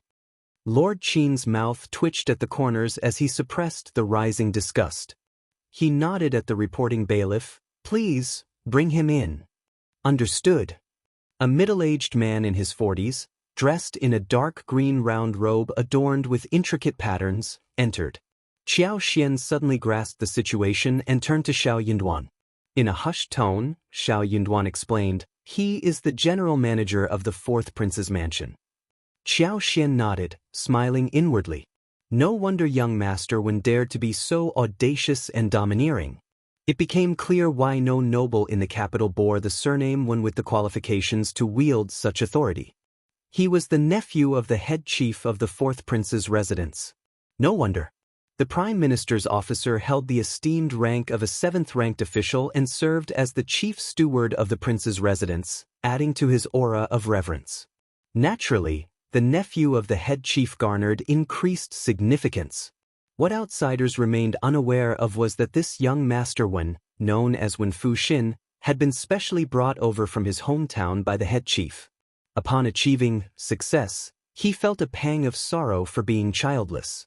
His brother and sister-in-law, sensing his yearning for an heir, voluntarily adopted his youngest son, bringing immense joy to him. Hence, 3 years ago, he eagerly brought Wen Fuxin from his hometown. The delay in changing the family lineage stemmed from the inauspicious timing for such alterations, guided by a fortune reader hired by head steward Wen. In approximately 6 months, he intended to request the fourth prince's permission to hold a ceremonial succession in their hometown. Despite the unchanged genealogy, he had always treated his nephew as his own son, reciprocated in kind by Wen Fuxin, who regarded him as his biological father.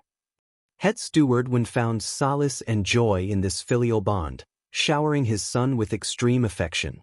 At the fourth prince's residence and even among the elite families in the capital, many sought favor with Wen Fuxin owing to their ties to head steward Wen. With such connections, how could Wen Fuxin not grow arrogant? When head steward Wen arrived at court, Wen Fuxin's flustered heart settled, revealing a distressed countenance. "Uncle, you must ensure justice for me." Head steward Wen glanced at him, his brow furrowing slightly. He softly rebuked, "Nonsense. What do you mean by seeking justice from me? This is a court, and justice is presided over by Lord Qin. Lord Qin has always been just. I believe he will uphold justice, won't you, Lord Qin?" Lord Qin felt a twinge of annoyance, though his years as Heavenly Mansion's governor had made him adept at concealing his emotions.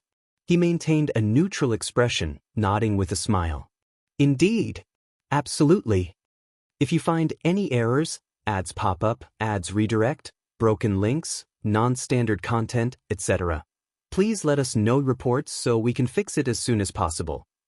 Chapter 1572. You colluded. Lord Qin contemplated to himself, "I can't afford to offend either of you.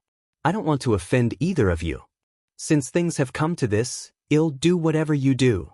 I won't care about anything else." Shao Yunduan, appearing surprised, declared loudly, "So young Master Wen is the nephew of the head steward Wen at the fourth prince's mansion. It's crucial that head steward Wen is here. We must clarify matters." Upon Shao Yunduan breaking the news about head steward Wen's title, the crowd erupted.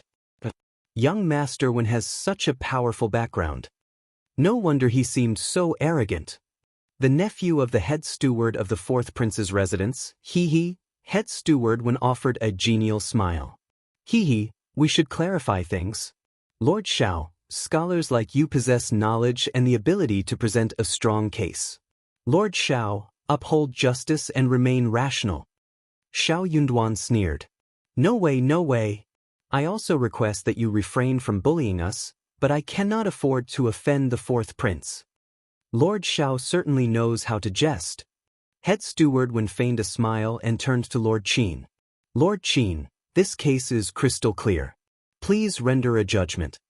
Shao Yunduan questioned, "What do you mean? I don't understand, head steward Wen." Head steward Wen sneered. "My nephew is an honest lad. He would never lie. With all the witnesses, isn't it clear enough?" Qiao Xian interjected, "So, head steward Wen also believes it's a conspiracy, that Lu Fu and I had premeditated discussions and set up a trap to harm young Master Wen?" Head steward Wen offered a fake smile.